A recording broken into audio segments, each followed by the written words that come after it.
nǹkan tí mo fẹ́ fi wọ̀nyí wọ́n ní 1951 Eid prayer ground ní Ìlọrin bóyá wọ́n ṣe kí ìrun Eid kan tán ní Ìlọrin ní 1951. Now, notice the cultural erasure that has happened over the years. Almost everyone in this picture is wearing a Yoruba cap. Kí n fi wọ̀nyí. This is 1951 in Ìlọrin. Eid ni wọ́n lọ kí báyìí nígbà tí wọ́n ṣe lè rí pé àwọn ọmọ Yorùbá ló wà ń bẹ̀. But báyìí nísìnyí kí ló ṣẹlẹ̀ ní Ìlọrin báyìí? Wọ́n ti marginalize gbogbo wọn.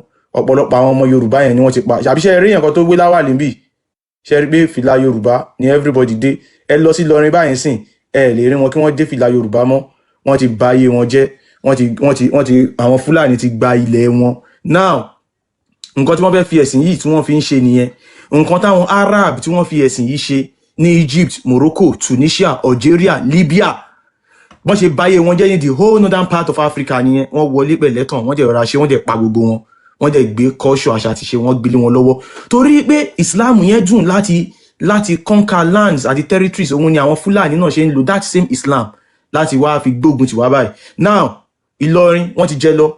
Ilẹ̀ Haúsá wọ́n ti jẹ lọ, wọ́n ti gbalẹ̀ wọn. Àwọn Haúsá presently wọ́n ti ń ṣerú lórí ilẹ̀ wọn. Gbogbo èmi ni governors, èmi ni hardly lè máa fi rí ọmọ Haúsá kan. Bóyá out of 100%, bóyá ẹ máa rí Haúsá ní bóyá kójú òṣìṣẹ́ ìjọba gan ó lè máa ju bí 6-7% lọ. Àwọn ẹni náà jẹ́ ṣì máa finish wọn. So wọ́n máa ń fi ẹ̀sìn yẹn, wọ́n fi ń gba ilẹ̀ ni. Ìdí nìyẹn tó ṣe ń ṣe the same thing náà sáwa náà. Ẹ rí pé tó bá ní fẹ́ fìyàn kan jóyè, láwàní ni wọ́n máa délé lórí. Wọ́n fẹ́ kẹ́ máa rí láwàní yẹn bí aṣọ ẹ̀sìn Islam. No, aṣọ Fúlàní ni. Ẹ̀sìn Islam, ẹ̀sìn Fúlàní ni. Nǹkan tó bá ti mú ìwọ ọmọ Yorùbá join Islam tó lọ ń ṣe Islam, over time ó máa padà di Fúlàní. Wọ́n ti wé pé ọ̀nà wo la lè gbé gbàtà lè fi ṣẹ́gun àwọn Yorùbá yìí lógun wọn ò jẹ lọ. Ẹ jẹ́ ká kú máa wọlé sí wọn lára díẹ̀díẹ̀. Ẹ jẹ́ ká máa fẹ́ àwọn ọmọ wọn. Ẹ̀yin èèyàn wa, tí ọmọ yín obìnrin bá mú ọkọ wálé tàbí kó tó di pé máa mọ́kọ wálé, ẹ tètè sọ fún pé ọmọ Yorùbá lẹ fẹ́. Tọkùnrin náà bá máa mú aya wálé, ẹ tètè sọ fún pé ọmọ Yorùbá òun lẹ fẹ́. Because intermarriage is another conquest tool. Ipe nǹkan tá a máa ṣe ni pé ẹ ká lọ dilute blood wọn.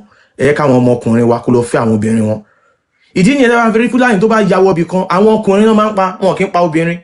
Wọ́n mọ̀ pé táwọn bá pa àwọn ọkùnrin yẹn, àwọn obìnrin yẹn àwọn á fẹ́ wọn, àwọn á máa bá wọn sùn, wọ́n á máa bí Fúlàní sórí ilẹ̀ wọn. So ẹ̀sìn yẹn dẹ̀ ni wọ́n máa fi bring wọn up. Over time, wọ́n máa gba ilẹ̀ yẹn, wọ́n máa take over ilẹ̀ yẹn. Ẹ̀yin wa, this is something we are seeing, nǹkan tó ń ṣẹlẹ̀ sí wa ni. So we have to do everything. Àwọn bàbá wa lánàá wọ́n defend ilẹ̀ Yorùbá with everything tó fi dórí wa. We must do the same thing for the next generation. If not, àwọn next generation yẹn máa gbé wa ṣépè. Àwọn Haúsá presently wọ́n ń gbé àwọn tó ti lọ, wọ́n ń gbé wọn ṣépè ni. Because àwọn tó ti lọ lánàá ni wọ́n jẹ́ cowards. Ni wọ́n jẹ́ kí Usman Dan Fodio kó borí wọn. Àwọn Haúsá báyìí sí wọ́n ti dẹrú. Bó ṣe wà yẹn kò sí bọ́n yẹn fẹ́ ṣe. Wọ́n ti marginalize wọn. And this same thing náà ni wọ́n fẹ́ ṣe fún wa. That is why they are introducing Arab names. So you won't know the real ọmọ ọkọ ọmọ Yorùbá as àjàtọ̀ sọ́mọ àlè. Tí táwọn governor, àwọn tó fẹ́ jíjẹ fún governor, bí abi márùn bá jáde, tí kan jẹ́ Abdulaziz, Abdulhakeem, ìkejì ń jẹ́ Muhammad Isa, ẹ ò ní mọ̀ èyí tó jẹ́ Fúlàní nínú wọn. Wọ́n fẹ́ marginalize wa pẹ̀lú Islam yẹn kán lè gbalẹ̀ wa. It is very clear. Kíni yóò ń ṣe rọ́, kò ń ṣeré, wọn ò ṣeléré, wọ́n mean business and they won't give up.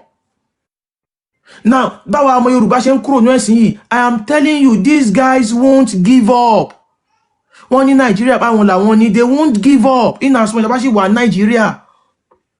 And the only solution for us ni pé káìra wa gẹ́gẹ́ bí ọmọ Yorùbá, we must return this religion. Tá a bá dá padà, ẹ rí pé mo sọ, wọ́n máa kógun wá.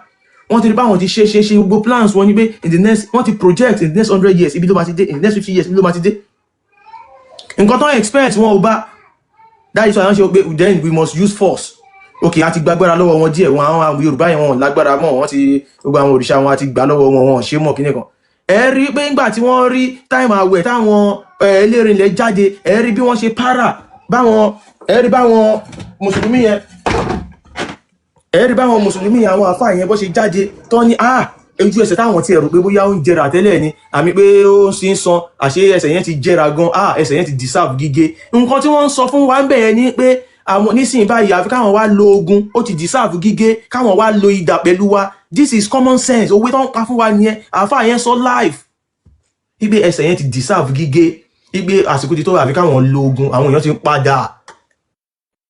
Ìdí ní tí mo fi sọ pé gbogbo àwọn ọmọ Yorùbá ká kó wọn kúrò ní ẹ̀sìn yìí kán padà lọ sílé wọn nǹkan tó bá ń ṣe nǹkan tó máa ṣe kán dẹ̀ lọ dira because tá a bá sọ pé wọn ní wá gbé wá lógun à ń tanra wa ni o.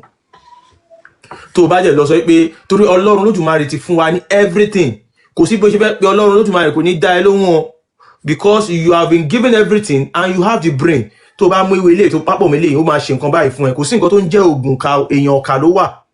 Ẹni tó ṣe ìbọn kò ṣe ká o ẹni tó lọ fi ìbọn pa èèyàn lọ́nà àìtọ́ ló ṣèkà òun ni èèyàn ọ̀kà.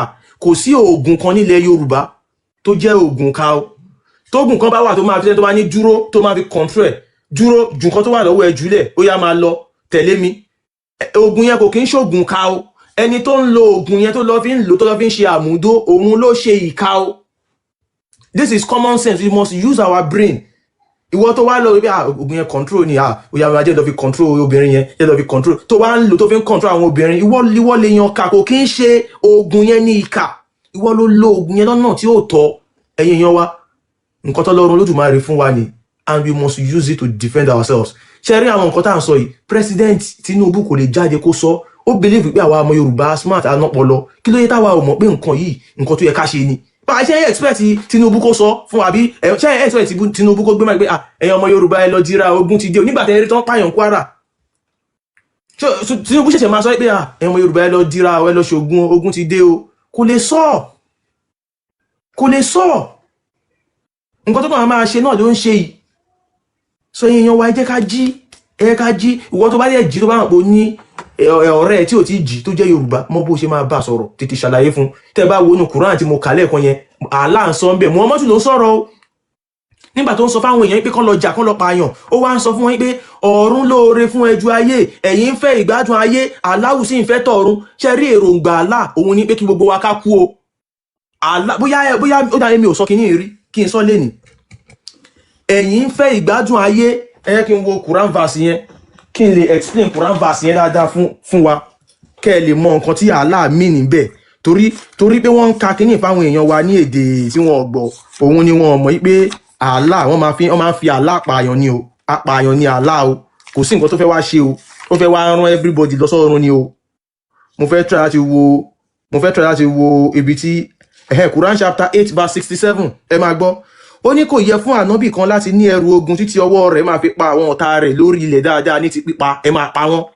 Ó ní kò yẹ fún ànábì láti gbé ẹrù láti kó ẹrù ogun kankan títí tó máa fi pa gbogbo àwọn ọ̀tá ẹ̀. Lórí ilẹ̀ dáadáa ní ti pípa. Lórí ilẹ̀ dáadáa kó pa wọ́n lórí ilẹ̀ onílẹ̀ dáadáa. Ó wá ní ẹ̀yin ń fẹ́ ìgbádùn ayé. Ó lẹ́yìn ń fẹ́ ìdùnnú ayé sẹ́ẹ̀. Allahu dẹ̀ ń fẹ́ tọ̀run. Allahu ọ̀run nìkan ló ti lè dájọ́ òun fẹ́ tọ̀run àlìkíá ọmọ ayá mọ́lẹ̀ kíá ọmọ. Ìtumọ̀ kínní ẹgbọ́n dáadáa Quran 8 verse 67 ìtumọ̀ ẹ̀ ní pé Allah kò fẹ́ yín lórí ilẹ̀ yìí Allah fẹ́ pa gbogbo yín ó fẹ́ pa everybody gbogbo yín máa lọ sọ́run ààrẹ máa bọ̀ nǹkan tó fẹ́ ṣe nìyẹn ẹ̀ẹ́dẹ̀ máa gbọ́ tó máa sọ pé Allah ló ní gbogbo ilẹ̀ Allah ló wọ́n fẹ́ gba ilẹ̀ yín tẹ́ bá sọ pé Allah ló ní gbogbo ilẹ̀ àwọn ọmọ Lárúbáwá ni wọ́n ń sọ o wọ́n ti ṣe bẹ́ẹ̀ ní Egypt o wọ́n ṣe bẹ́ẹ̀ Morocco wọ́n ṣe bẹ́ẹ̀ Tunisia wọ́n ṣe bẹ́ẹ̀ Libya this is common sense kò ìgbà tá bá torí bá a ti lè ka kíní lédè tá a gbọ́ yé so a gbọ́dọ̀ sọ fáwọn èèyàn wa nǹkan báyìí ló wà ní ìwé yìí o wọ́n gbé kíní ìwá láti wá pa wá ni o wọ́n tún máa ń sọ kíní kan máa sọ pé holy war ni no war is holy o war is war wọ́n fẹ́ wá fi pààyàn ni kò sí ogun kan tó jẹ́ pé ogun tó mọ́ kò sí nǹkan tó ń jẹ́ bẹ́ẹ̀ o kí ló ń jẹ́ ogun tó mọ́ pé ìpànìyàn tó mọ́ kò sí nǹkan tó ń jẹ́ bẹ́ẹ̀ o ó lẹ́fí náà wá ṣe bísímìlà kan tó pa torí pé Allah kò ọ̀run ló fẹ́ Allah ní kẹ́ máa bọ̀ ó ní ẹ̀yin èèyàn báwo lèèyàn kọ́ ṣe máa sọ pé òkè ẹ̀yin náà àwọn àfáà èèyàn sọ fún ẹ pé àlùjọ náà wà lọ́run ẹ máa lọ sọ́run wọn ò lè lọ kí nìdí àwọn náà rí páyé dùn náà tó bá bébì kan wà tó dùn ju tíbì kan bá wà tó bá dùn ju ayé yìí lọ Ọlọ́run ò ní ibẹ̀ lọ́lọ́ máa dá wa sí náà ẹ sọ pé Allah Ọlọ́run fẹ́ ká máa sin òun tọ́nà bá fẹ́ ká máa sin òun kò ní ká wá sílé ayé ká máa dààmú náà ká máa ṣiṣẹ́ ká máa hustle no ká máa ṣèjọba ara wa no a kúkú dá wa síbẹ̀ yẹn a ò ní mọ̀ kankan a kàn máa sìn ni a kàn máa sìn a máa jẹ a máa kúrò a máa jẹ máa kúrò bọ̀ irọ́ lásán ni irọ́ lásán ni. Ọlọ́run ò ní ìdí sísìn kankan lọ́wọ́ anybody. Nǹkan tọ́lọ́run fẹ́ ni pé ká gbọ́ sáyé, ká enjoy ara wa, ká gbádùn ara wa, ká ṣèjọba ara wa. Èèyàn ló máa ń ṣòfin. Nǹkan tó kọ sínú Quran tó ń pè ní Sharia law, wọ́n kọ́ ni èèyàn ló ṣòfin. Àṣà àti ìṣe àwọn Arab ni. Àwa ò dẹ̀ kí ń ṣe Arab. Islam, àṣà àti ìṣe àwọn ọmọ Arab ni. We are not Arabs. Ẹ ṣe máa sọ pé ẹ fẹ́ enforce Arab law lé wa lórí, are we Arab? No. Kí Islam tó bẹ̀rẹ̀ nílẹ̀ Lárúbáwá, ẹni tó bá jalè wọ́n ń gé ọwọ́ ẹ̀ ní. Ẹ ṣe máa sọ pé ká máa lo òfin yẹn bí ẹni tó bá jalè kan gé ọwọ́ ẹ̀ nílẹ̀ Yorùbá. Àwa smart now, we are very very intelligent. Téèyàn bá jalè wọ́n á mú lọ sínú túbú. Òun làwọn òyìnbó modernize now, civil law. Ẹ wá ní ẹni tó bá jalè kan gé ọwọ́ ẹ̀, ṣẹ́ni ó sì lè wúlò ni? Ó lè wúlò now. So ẹ̀sìn yìí, ẹ̀sìn Islam èèyàn wa, wọ́n kò sí nǹkan méjì tó fẹ́ wá fi ṣe, wọ́n fẹ́ wá pa wá ni. So nǹkan tá a ní láti jẹ́ káwọn èèyàn mọ̀ nìyẹn. Àwọn tó ń ṣe olórí fún wa, wọn ò mọ nǹkan tó wà nínú Quran o. Tinubu ò mọ nǹkan tó wà nínú Quran. Tá a bá pe bàbá Tinubu jókòó lé ní, tá a sọ pé nǹkan báyìí wà nínú Quran, nǹkan báyìí láwọn Fúlàní dẹ̀ ń tẹ̀lé. Bàbá lè máa ní a ti ń ṣe ẹ̀sìn yìí, ó ti pẹ́ ẹ̀ ajó ti pẹ́. Nǹkan tí bàbá máa sọ nìyẹn. Nǹkan tí bàbá máa sọ nìyẹn. Lẹ́ẹ̀kan sí, election tí ń bọ̀ báyìí, ẹ̀yin èèyàn wa ní various states tá bá wà nílẹ̀ Yorùbá, we must do everything to sensitize our people, to educate them. In fact, mi ò mọ bí a ṣe lè ṣe gan, bá ṣe àwọn kan sọ pé ó tún ní bó ṣe bá ṣe live yìí pé a lè boost ẹ̀. Mi mọ bó ṣe ń ṣe, ká lè mọ bó ṣe ń ṣe ni ọ̀nà lè boost ẹ̀ dé pé àwọn èrò tó máa TikTok máa gbé wá, àwọn èrò máa wọlé gan. We must do everything láti educate àwọn èèyàn wa. We must not make mistake. This is a very crucial time láwa yìí. Any simple mistake, somebody of the silly mistake báyìí, àkósọ́wọ́ nìyẹn. A ò gbọ́dọ̀ lọ dìbò fún èèyàn kan tó identify ààrẹ tó jẹ́ pé ẹ̀sìn ni, ẹ̀sìn Islam ló gbé sórí. Especially àwọn tó bá pera wọn ní tabligh tó jẹ́ pé wọn kì í dọ̀bálẹ̀ fọba. They will do everything. Time yẹn wọ́n máa gbogbo àwọn òfin Islam ni wọ́n máa mú wá. Wọ́n á fọwọ́ sí Sharia. Gbogbo àwọn bá ṣe ń ṣe àwọn òrìṣà wa, bá ṣe ń ṣe àwọn ọdún wa, gbogbo ló máa fagilé. So ẹ̀yin tẹ́ wà lọ́yọ̀ọ́, ẹ má lọ dìbò fún ẹni tó máa gbé ogun wọ ilẹ̀ Yorùbá. Ẹ má lọ dìbò fún ẹni tó gbé Gúnmi wá sí ilẹ̀ Yorùbá. Àtijọ́ tí Gúnmi ti wọ Ọ̀yọ́, ẹ̀rí nǹkan tó ń ṣẹlẹ̀. So ọ̀pọ̀lọpọ̀ àwọn èèyàn wa sẹ́ẹ̀ nílé, wọn ò mọ nǹkan tó wà nínú ìwé yìí. Now wọn ò jẹ́ ká lo radio station. Ọ̀nà wo la fẹ́ gbé kinní ìgbà? Gbogbo àwọn èèyàn wa gbọ́dọ̀ mọ̀ that vision 2030, it is very very realistic. By 2030, a ò fẹ́ anybody to identify as an afa anywhere. Ẹ lù wọ́n. Tó bá dé fìlà, ẹ ṣí fìlà orí ẹ̀. Àwọn mọ́ṣáláṣí gbọ́dọ̀ ti máa reduce wá máa di bí 2028, 2020, 2027, 2028. Àwọn mọ́ṣáláṣí gbọ́dọ̀ ti máa convert ẹ̀ sí iléeṣẹ́. So àwọn èèyàn wa, àwọn ìyá wa kan tí wọ́n ti internet. Bẹ́ẹ̀ ni ká gbé súnmọ́ wọn. Ẹ̀yin tẹ́ bá lè máa play kíní pẹ̀lú Bluetooth speaker, ẹ ṣe ẹ jọ̀ọ́, ó wà very very important. Now I dey tún need help. A fẹ́ ṣe pamphlet tá máa code all states ni o, a bá máa ní àwọn èèyàn tó máa print ẹ̀, tá bá ti share by design ẹ̀, bóyá event tó máa assist wa, bóyá máa bá wa print ẹ̀ ni wọ́n á lè máa ha fáwọn èèyàn. Allah kò kí ń ṣe Ọlọ́run Olódùmarè, a dẹ̀ máa fi àwọn references sí níbi tá Allah ti jẹ́ Olúwa ilé Kaaba, níbi tí Allah tí Muhammad sọ pé wọ́n pa mí láṣẹ kí n máa jọ́sìn fún Olúwa ìlú yìí ilẹ̀ Mẹ́kà. Àkọ́ ní English àti Yorùbá. A máa ha fáwọn èèyàn. A tún ní ìwé kan tá fẹ́ ṣe. Ìwé yẹn ọ̀yẹ́ kí n wo all the send àwọn tó bá wà ní Telegram wọ́n á ti rí ìwé yẹn. So ìwé yẹn òun ni ìtumọ̀ orúkọ àti oríkì Yorùbá. So ìwé yìí a fẹ́ reprint ìwé kí n tan kámẹ́rà mi báyìí kí nǹkan lè fi wọn àwọn èèyàn. So ìwé yẹn ní báyìí ìtumọ̀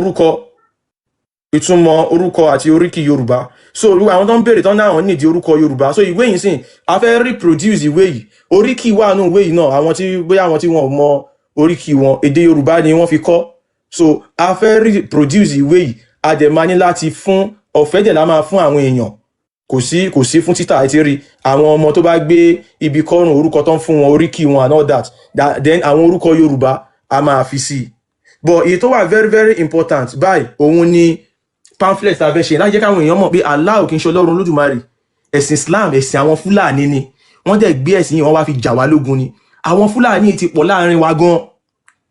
Àìmọye àwọn tí mo jọ jáde secondary school tí mò ń rí wọn pé ọ̀rẹ́ mi ni wọ́n gbà tí gbogbo struggle yìí bẹ̀rẹ̀ ni mo wá realize pé mo kàn wo orúkọ ẹ̀ ni mo kàn sense ojú ẹ̀ náà ni Fúlàní ni mo kàn bí ni ṣé Fúlàní ni ẹ ni torí nǹkan tí mo ti fún ẹ pẹ̀lẹ́rìí tí mo ti fún ẹ yóò yẹ kó ti yí ẹ kó ti mọ̀ pé báyìí ló ṣe rí ẹsẹ̀ kò kàn sọ̀rọ̀ mọ́ ni tẹ bá dẹ̀ wo ọ̀pọ̀lọpọ̀ àwọn Fúlàní wọn ò níṣẹ́ méjì tán máa ń yàn láàyò àfi iṣẹ́ Islam bí iṣẹ́ àfáà so 99% àwọn àfáà yẹn Fúlàní ni wọ́n gbogbo àwọn imams àwọn central mosque wa nílẹ̀ Yorùbá Fúlàní gbogbo wọn ẹ lọ wò wá Fúlàní gbogbo wọn kàn máa forúkọ Yorùbá kan sí láti lè fi deceive wa plans wọn nìyẹn wọ́n ṣe lò ní gbogbo ibi tí wọ́n ti gbalẹ̀ nìyẹn and we must do everything a gbọ́dọ̀ jí àwọn èèyàn wa wọn ò gbà ká lo rédíò ká ní wọ́n gbà ká lo rédíò ni àwọn pípù yẹn náà mọ̀ gbogbo kìíní anywhere ládùúgbò ọ̀rọ̀ ms bàbá náà máa sọ kiri ẹ̀gbọ́n kan táwọn àkànbí sọ ní akíní báyìí wọ́n máa ká gọ́lá máa ṣẹlẹ̀ everywhere wọ́n á ti fún ọgbà àwọn àfáà yẹn wọ́n á ti fún ọlọ́run pa wọ́n ti kọ́ńkà ilẹ̀ wa wọ́n ti gba radio station wọ́n ti gba tv station mọ́ wa lọ́wọ́ àwa ọmọ onílẹ̀ gan ò lè lò so we must do everything now àti ní tàbá tríyàn tó fẹ́ ṣe billboard fún wa a lot of things tó bá yẹ pé wọ́n máa bá wa boost tiktok ìbáyé ń ṣe live yìí náà ni níbi tó bá ti wà heated kéèyàn kàn ṣe kí tiktok kàn recommend ẹ̀ kó bẹ̀rẹ̀ sí gbé káwọn èèyàn ya wọlé àwọn ní new person tí wọ́n wá rí kan ya wọlé àwọn kan ò tí pàdé page yẹn lómi á ní mo ṣe débí lẹ́nìí for the first time ni so bó ṣe rí rẹ̀ jẹ́ pé ẹ̀yin èèyàn wa ẹ máa bá wa share ẹ máa bá wa share gbogbo àwọn groups ẹ bá wà ẹ máa post link síbẹ̀ ẹ máa post videos wa síbẹ̀ ẹ jọ lẹ́ẹ̀kan sí àsìkò tá a fẹ́ dìbò báyìí ẹ má jẹ́ ká lọ dìbò fún Fúlàní o tó bá ń pè ẹni tó fẹ́ dìbò fún mùsùlùmí èmi ò ń ṣe olóṣèlú mi ò dẹ̀ sọ pé ẹni báyìí ní kẹ́ ẹ dìbò fún bọ̀ tó bá yẹ pé rí dájú wípé ẹni tó fẹ́ dìbò fún àkọ́kọ́ Yorùbá ni especially tó bá ti ń jẹ́ àwọn orúkọ tó wáyé orúkọ Yorùbá kan ló wà ní orúkọ ẹ̀ tí kò sí orúkọ Lárúbáwá méjì ló wà ń bẹ̀ ẹ wò dáadáa ó lè jẹ́ Fúlàní ni ẹlẹ́ẹ̀kejì ní pé ẹni tó jẹ́ pé ó pera ẹ̀ ní mùsùlùmí àmọ́ àṣà àti ṣe ilẹ̀ Yorùbá tàbí rúùtù ẹ̀ ilẹ̀ Yorùbá ó kórìíra ilẹ̀ Yorùbá kò lè dọ̀bálẹ̀ fọba àtẹ̀blíkì ni ẹ má dìbò fún o ọdún mẹ́rin òun ṣe kékeré o ẹ wo nǹkan tí mo kà lẹ́ẹ̀kan yẹn ọdún 3 péré ni wọ́n fi kọ́ńkà Egypt o just 3 years ni wọ́n fi pa gbogbo wọn ọdún 3 wọ́n spread lẹ́sẹ̀kẹsẹ̀ ẹ̀sìn Islam cancer ni ibi tó bá di spread wọ̀ ọ́ máa bàbẹ̀ jẹ́ ni kíákíá wọn sáré di wọlọ́bẹ̀yẹn ó yá ẹ̀sùn ráǹdì wọn alẹ́ dẹ̀ náà máa attack tẹ́ bá ti ń sùn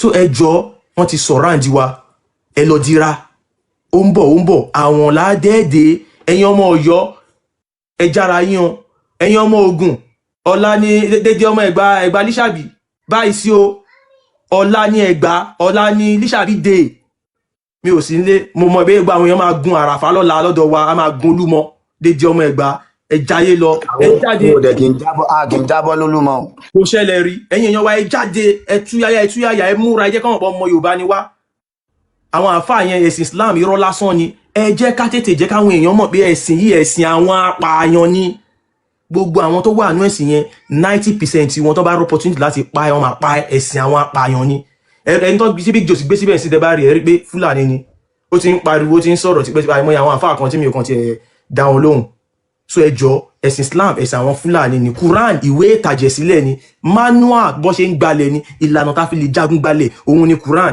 tẹ́ bá kọ́ débi kan tẹ́ bá ti pọ̀ ẹ máa lo làkúndínìkún ẹ máa ṣe báyìí tẹ́ bá ti pọ̀ ẹ jẹ́ kán mọ̀ ẹ sọ pé ẹ̀yà ẹ gbógun ti àwọn tí ó bá ti gbàgbọ́ nínú Islam nínú Allah àti Quran àtàwọn tó bá ṣe léwọ̀ ohun tí Allah ṣe lẹ́tọ̀ọ́ wàhálà ti bẹ̀rẹ̀ nìyẹn so ẹjọ́ ẹ jẹ́ ká jí gbogbo àwọn èèyàn wa Allah kò kí ń ṣe Ọlọ́run Olódùmarè Olúwa ilé Kaaba ni paracetamol 10 naira ó lágbára ju Allah lọ so yẹ kí n dánu dúró báyìí káyẹ káwọn olúwayé ẹgbọ́n sókè ìṣẹ́jú kan. àbọ̀ ọ̀rọ̀ tó fún ẹjọ́ bàbá olúwayé ẹ má bínú wọ́n pè mí sí píṣọ̀ tẹ́ fi hàn nípa lọrin lẹ́ẹ̀kan yẹn wọ́n ní báwo làwọn ṣe lè gẹ̀ẹ́tì ẹ̀ ọkọ̀ ẹ̀ ṣó wọ́n ṣe lè gẹ̀ẹ́tì ẹ̀ fún wọn. ok ẹ kí n wò máa drop ẹ sí Telegram. ṣe fídíò lórí ẹ̀ so that. máa drop ẹ sí ẹ kí n tẹ screenshot ẹ gan so lẹ́ẹ̀kan sí bí a kí n tún fi fídíò picture yẹn kí n tó fi wọn àwọn èèyàn bóyá àwọn tó ṣe wọlé kẹ́ẹ̀kan lè rí system bí wọ́n máa ń gbalẹ̀ ni is a systematic approach díẹ̀díẹ̀ ni wọn ò ní jẹ́ kẹ́ ẹ mọ̀ wọn ara máa ṣe díẹ̀díẹ̀ òun rèé o this is Ìlọrin wọ́n lọ ṣe Eid bóyá ìtùnú àwẹ̀ ní àbíléyá ní 1951 ẹ̀rí gbogbo àwọn tó wà ń bẹ̀ fìlà Yorùbá ni wọ́n dé o ẹ ṣe rè fìlà Yorùbá ni wọ́n dé o ẹ jọ ẹni tó bá ní recent picture tàbí fídíò ibi tán ti ṣe Eid ní ọdún yìí bóyá ìtùnú àwẹ̀ ẹ̀yin ẹ lọ wò ó sì ẹ rí pé gbogbo wọn ò dé fìlà Yorùbá mọ́ wọ́n ti gbé kúrò wọ́n ti ń wí láwàní ẹ̀sìn Islam ẹ̀sìn àwọn Fúlàní ni ló fi jẹ́ pé tẹ́ bá ti fẹ́ fíyàn tó bá fẹ́ fíyàn jọba jẹ kíní kan nínú Islam yẹn láwàní ló máa dé Yínká Quadri náà fẹ́ fi joyè láwàní ló dé gbogbo àwọn tẹ́ rí tó láwàní ló máa dé kódà káwọn president àbí governor kan tó bá lọ sí tàbí àwọn minister tó bá lọ sí Àbújá ẹ rí pé láwàní ló máa ń dé torí pé àwọn Fúlàní ló ní kíní yẹn so a ní láti tètè ó yẹ ká ti kíní kó ti káwọn èèyàn ti understand kíní ẹ̀sìn yìí ẹ̀sìn àwọn Fúlàní ni Fúlàní dẹ̀ fẹ́ gbalẹ̀ wa so wọ́n kàn rán marginalize wa díẹ̀díẹ̀ wọ́n convert wa sí ara wọn a ní lè dá ara wa mọ̀ àwọn dẹ̀ mọ́ra wọ́n lédè tiwọn wọn ò ní sọ èdè tiwa ló ń sọ láti fi confuse wa ẹ̀yin èèyàn ẹ jára yín aláṣìgìdì lásán ni kò lágbára kankan so ẹgbọ́n sókè máa drop kíní yẹn sí Telegram so àwọn tó bá jẹ́ fẹ́ join Telegram wa ms baba _ depon ala àwọn tó bá yẹ sí Telegram ẹ máa bá ń bẹ̀ so gbogbo àwọn tó bá wo picture ti Ifámọ geography tán show lẹ́ẹ̀kan yẹn ìwọ̀n bóyá sì wà ń bẹ̀ ẹ rí picture báwọn ọmọ Fúlàní yẹn bí lọ rí ṣe rí sìn kẹwàá wò sí bó ṣe rí ní 1951 ẹ rí so bí ẹ̀sìn Islam nǹkan tán fi ń ṣe so Folly baby wọ́n ti gbé sí ẹ wò wọ́n báyìí ẹ rí pé fìlà Fúlàní gbogbo wọn dé ẹ̀yin èèyàn wa mo rò bí gbogbo wa là ń rí fìlà Fúlàní ni gbogbo wọn dé báyìí Ìlọrin ni yóò ẹ ṣe rí Ìlọrin ni yóò àbí Ìlọrin kọ́lẹ̀ tẹ̀ síbẹ̀ ni Ifámọ geography Ìlọrin ni yóò ẹ̀yin èèyàn wa ẹ ti rí fìlà orí wọn ó yẹ wá wò ní 1951 o ti 1951 rèé o so kẹ́ẹ̀kan lè rí nǹkan tí wọ́n fi ẹ̀sìn Islam tí wọ́n fi ṣe wọ́n máa jẹ́ kẹ́ kórìíra nǹkan tó jẹ́ tọ̀dọ̀ tí òun rèé o ǹjẹ́ rí pé fìlà Fúlàní lẹ́rí lórí wọn. Wọ́n ti lajú lóko ẹrú báyìí. ẹ̀rí wọ́n ti pa gbogbo wọn báyìí ọ̀pọ̀lọpọ̀ wọ́n ti báyé wọn jẹ́ ẹ̀sẹ̀ rí báyìí àwọn Fúlàní ti gbalẹ̀ nǹkan tó ń fi ẹ̀sìn nípe nìyẹn. wọ́n ti civilize ń bí ni wọ́n ṣe civilize ń sìn.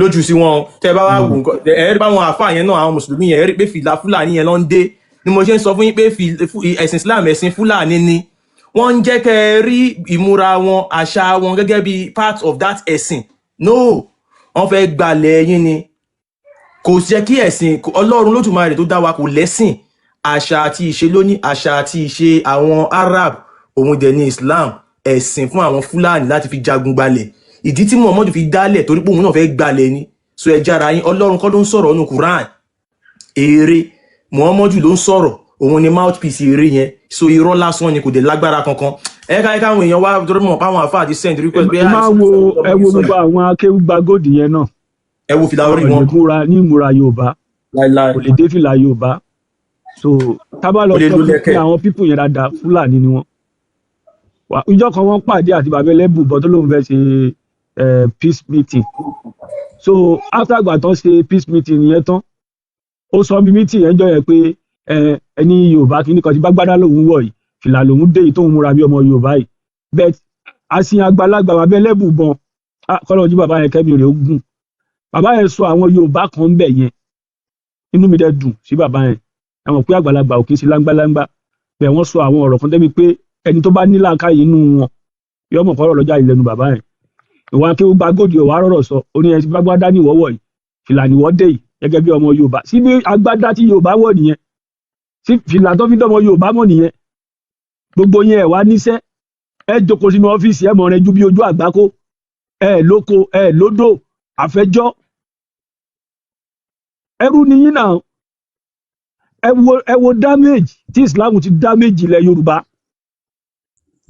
àwọn ọmọ ẹrú yìí wọ́n máa jáde wọ́n máa ní àwa onídẹ̀tí kí ló dé náà fi ń pè wá lónídẹ̀tí torí pé ẹ kọ́kọ́ wo owó iyebíye tí wọ́n kó lọ Saudi every year ọdún elisa bí náà fẹ́ ṣe ní Abẹ́òkúta ń sìn káwárí èèyàn tó ń rán èèyàn márùn lọ sí Saudi 30 million márùn that is 50 million kọ́ wá gbé irú owó yẹn kalẹ̀ fún ọdún lísàbí tó fẹ́ ṣe lábẹ́òkúta lọ́la yìí ẹ wo bí ó ṣe yẹ gbogbo àwọn ọmọ Abẹ́òkúta ẹ wo develop tó máa mú bá ọdún lísàbí yẹn bẹ gbogbo yẹn ń sìn àwọn ọmọ Abẹ́òkúta ń sìn wọ́n á tì í síjọba lọ́rùn pé ìjọba ló máa ṣe àlísàbí bàbá ńlá bàbá wa ni tó nípa nílẹ̀ Yorùbá tó nípa lábẹ́òkúta tí títẹ́ ò lè gbàgbé rẹ̀.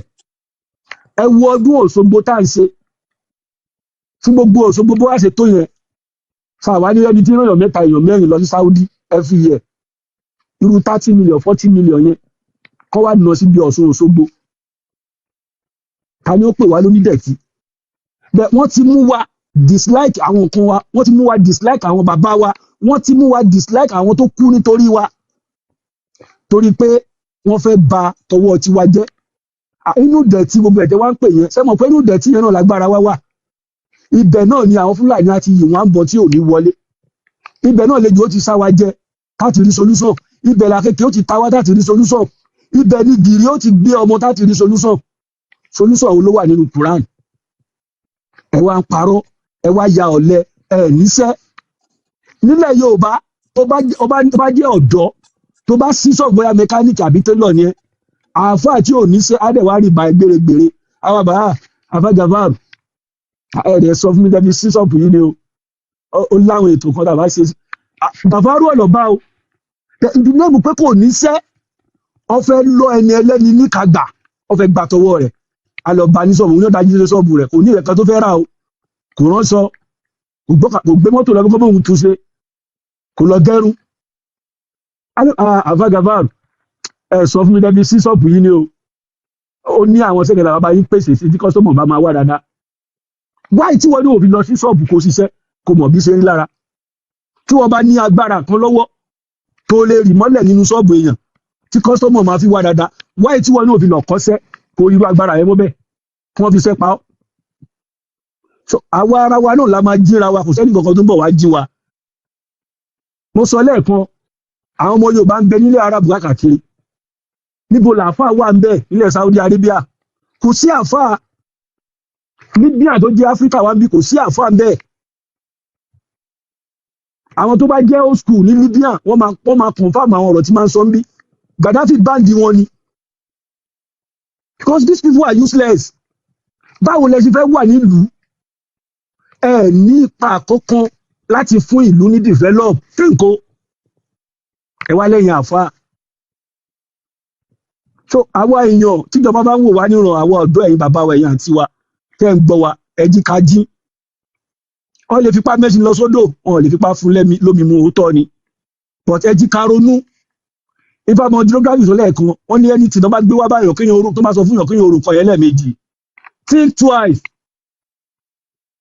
ẹ jí ká ronú lẹ́ẹ̀mejì wọ́n ní tá bá rìnrìn tá débi tá ń lọ ó yẹ ká mọ bí tá máa padà sí náà wọ́n dẹ̀ kọ ẹ̀yìn wa sí àwọn tó kú nítorí wa inú wa dẹ̀ ń dùn ọmọ Yorùbá mi ó ètì àwọn babalá bàbá wa débi in the name of religion tí ò bá wá sí àwọn bàbá yẹn ta ló máa bí bàbá tiẹ̀ ìgbà tó bá lọ́wọ́ àwọn babalá bàbá òdùn láwo ọwọ́ Muhammadu tí ò rí ilé ayé wa aláyé bàjẹ́ aláyé pasán ilé bàjẹ́ fún ọ̀nẹ́ bàjẹ́ fún okú òṣùwọ̀n fún gbogbo èpè táwọn àfáà máa ń ṣe gbogbo aburú táwọn àfáà máa ń rò sí yàn kò sí aburú ọ̀hún tí ó ṣẹlẹ̀ sí Muhammadu kò sí asín ọ̀hún tí Muhammadu ò pa kò sí orí burúkú ọ̀hún tí ò dé bá Muhammadu ẹ wá sọ náà ibi gbogbo ìtẹ̀gbésí ayé Muhammadu láti gbé yẹ̀wò yìí kò sí èyí tó sunwọ̀n bẹ́ẹ̀ ta ló lè fi àtúbọ̀tán Muhammadu ta ló lè fi tọrọ pé ohun tó gbẹ̀yìn ayé ànábì Muhammad kó gbẹ̀yìn ayé òun kí Suleiman Faruq jáde kó sọ bẹ́ẹ̀ Buhari ọmọ Musa jáde kó wá sọ bẹ́ẹ̀ Akéwùgbà Gold jáde kó wá sọ bẹ́ẹ̀ Ìmúránì Ẹlẹ́yà jáde kó wá sọ bẹ́ẹ̀ pé ohun tó gbẹ̀yìn ayé ànábì kó gbẹ̀yìn ayé yín tó bá jẹ́ pé èèyàn gidi tí Allah yọ́nú sí ni Muhammadu gbogbo èpè tálà ṣẹ́ tí Muhammadu ṣẹ́ tẹ́yìn àfáàní ṣẹ́ kò sí èpè ọ̀hún tí ò wọlé sí Muhammadu lára kò látúbọ̀tán náà ayé ẹ bàjẹ́ kò rí ilé ayé wa kò nípa kò lẹ́bí kò lára kò sọmọ tó gbẹ̀yìn ayé ẹ̀ ẹnìyàn làwọn ń gbé kiri kó dájà àwọn bàbá títí yín lọ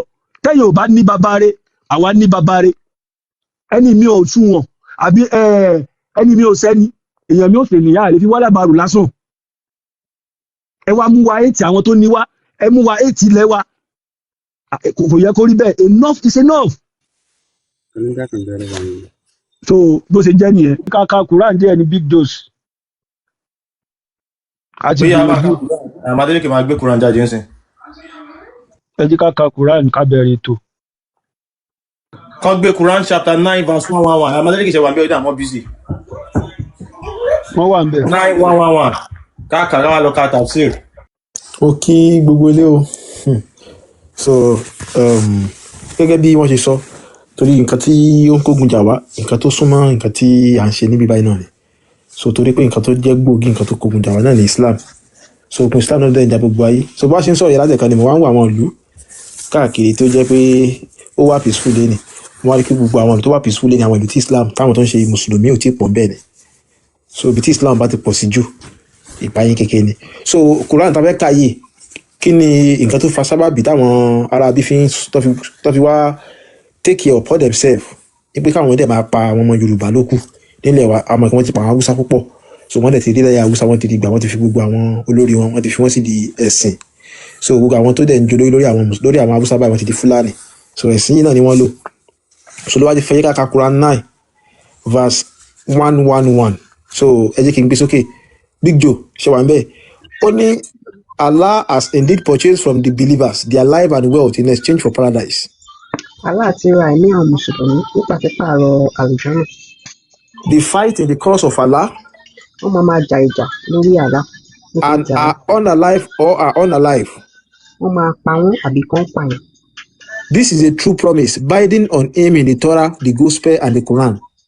Ó ní eléyìí ní ọ̀rọ̀ tí ó fi ẹsẹ̀ rinlẹ̀ nínú gospel, nínú Quran àti nínú ìwé Torah. And whose promise is truer than Allah? Ó ní ta ni ìlérí ẹ̀ ó fi ẹsẹ̀ rinlẹ̀ tó ìlérí Allah. So rejoice in exchange you have made with him. That is the truly ultimate triumph. Ẹ máa jó ẹ máa yọ̀ fún pàṣípààrọ̀ nǹkan tẹ́ ẹ ṣe pẹ̀lú Allah. Ó ní ìyẹn ní ìjọ tí Now, okay. Okay, ó yẹ ká. Now, àlàyé Jalalin, only indeed God has purchased from the believers their life and their possession, that they expand it in obedience of him. Wọ́n ní lóòótọ́ àti lódodo Allah ti ra ẹ̀mí àwọn mùsùlùmí ní pàṣípààrọ̀ àlùjànnà nítorí pé láti fẹ́ pé wọ́n ń gbọ́ràn sí Allah lẹ́nu. For example, by striving in his way, Ní fún àpẹẹrẹ bí wọ́n ṣe ń pa ènìyàn nítorí ti Allah. so that there will be the reward of paradise. They shall fight in the way of God. Nítorí pé kán bá lè wọ àlùjànnà torí ìdí eléyìí ni wọ́n fi ń jà nítorí ti Allah. And be unalive. Àbí kí wọ́n pa wọ́n. And be unalive in this statement means Bíi pé kán pa wọ́n nínú ọ̀rọ̀ yìí túmọ̀ sí pé is independent and constitute an explanation of the above mentioned purchase. ó ní bíi pé pàṣípààrọ̀ bó ṣe pa wọ́n yẹn ó jẹ́ bíi pàṣípààrọ̀ pé Allah ti ra ẹ̀mí wọn láti fún wọn lálùjànnà. A vibrant reading has the passive verb come first. Wọ́n ní ẹni tó ń kà á ó béèrè nípa ọ̀rọ̀ yìí. Ó wá ní tẹ̀síwájú, only they shall be unalive and shall unalive. Ó ní bóyá kán pa ènìyàn àbí kí èèyàn pa wọ́n dànù. Meaning that some of them are unalive while those remain fight on. Èyí tó túmọ̀ sí wípé wọ́n máa pa àwọn kan dẹ̀ ṣe máa jà lọ. This is a promise which is binding both Wadin and Akam. Eléyìí ni ọ̀rọ̀ ìlérí èyí tó fẹsẹ̀ rinlẹ̀ nínú àwọn ìwé tó ti wá ṣáájú ìwà. And are in accusative on account of their omitted implicit verb upon him in the Torah and the Gospel and the Quran. Ó ló jẹ́ àwọn ìwé tí wọ́n ti kọ sílẹ̀. Ẹ bá mi túbẹ̀ yìí. So àwọn àlàyé yìí náà ó jẹ́ àwọn àlàyé tí wọ́n ti sọ níbi àwọn ìwé àsọtẹ́lẹ̀ so tó dẹ̀ jẹ́ Torah, Gospel, yẹ Bible àti Quran, and who fulfil his covenant better than God. Ó ní ta ló lè fi ìdí ọ̀rọ̀ yìí múlẹ̀ èyí tó ju ohun Allah lọ. That is, no one is better in fulfilling it. Èyí tó túmọ̀ sí wípé kò sẹ́nikẹ́ni tó dára láti fi ìdí ọ̀rọ̀ yìí múlẹ̀ ọ̀rọ̀ yìí múlẹ̀. Rejoice then, there is a shift from the third to a second person here in this bargain of yours. Ó ní ẹ máa jó ẹ máa yọ̀ ní ìdúnàdúrà ọjà tí ẹ rà pẹ̀lú ohun Allah. Which you have made for that bargain is the supreme triumph, the one that secured the ultimate goal. Ó ní ìlérí tí ẹ ti bá òun ṣe olóòrùn ló jẹ́ ìdúnàdúrà tó lọ́lá jùlọ tí kò dẹ̀ sẹ́ni tó lè ṣe irú ẹ̀. So ms ẹ fẹ́ sọ̀rọ̀ lé lórí.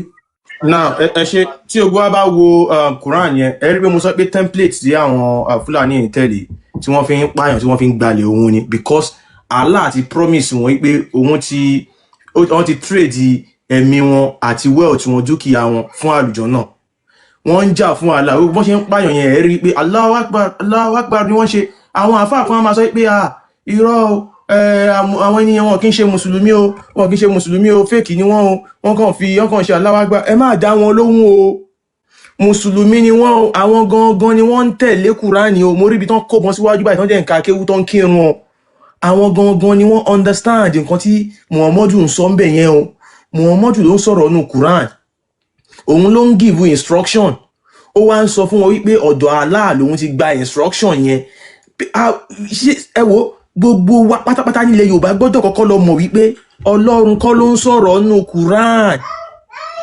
Ọlọ́run kọ́ ló ń sọ̀rọ̀ nù Quran Muhammad ló ń sọ̀rọ̀ nù Quran ó wá ń sọ wípé Jibril sọ pé Allah sọ pé kò ṣẹlẹ̀ rí o bí mo ṣe ń sọ̀rọ̀ yín sìn òkè mò ń sọ fún yín sìn wípé òkè nǹkan tí mò ń sọ yín sìn Bánkúbá ló ń gbé wá kò ṣẹlẹ̀ rí náà kò ṣẹlẹ̀ rí náà wọ́n Bánkúbá normally kò lè sọ̀rọ̀ náà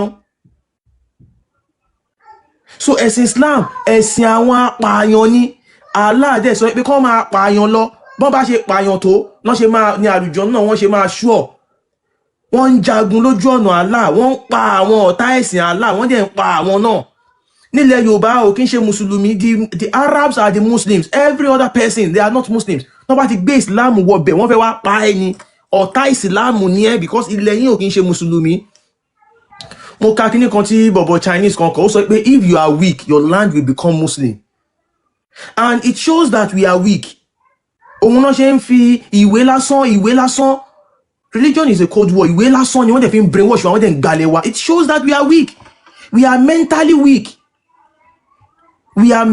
weak lèyàn kan ṣe máa sọ pé Allah sọ pé kíní kan wọ́n ṣíwèé kan fún ẹ you should know the right from wrong now without pé wọ́n kàwé kankan fún wa àmọ́ nǹkan tó tọ́ àmọ́ nǹkan tí ò tọ́ ìwé ẹ̀sìn kọ́ ló máa ń kọ́yàn morals culture àṣà àti ṣe wa ló máa ń kọ́ wa ní morals àṣà àti ṣe wa dẹ̀ pé ẹ jẹ́ ká jí irọ́ ní ìwé yìí torí ẹ̀ mo ṣe máa ń sọ mo mọ̀ báwọn èèyàn wọn ò tí ní confidence ni ẹ̀rù ṣì ń bá wọn nǹkan tẹ́mẹ̀sì sọ yìí irọ́ tó tẹ́mẹ̀sì bá tí Allah bá pa ń kọ́ irọ́ Allah ò lè pààyàn irọ́ lásán ní ìwé yìí Allah ò kí ń ṣe Ọlọ́run gbogbo nǹkan táwọn àfáà sọ fún yẹn wọ́n kó ẹrù sí yín lọ́kàn ni bẹ́ẹ̀ lèèyàn kan wọ díẹ̀ mi ó ní obìnrin yẹn ó ní gbogbo nǹkan tí mò ń sọ yìí òun mọ̀ yìí pé tí n bá ti sọ̀rọ̀ tán mo máa padà tún lọ́nu ilé máa tún lọ kírun máa lọ tọrọ àforíjì lọ́wọ́ ta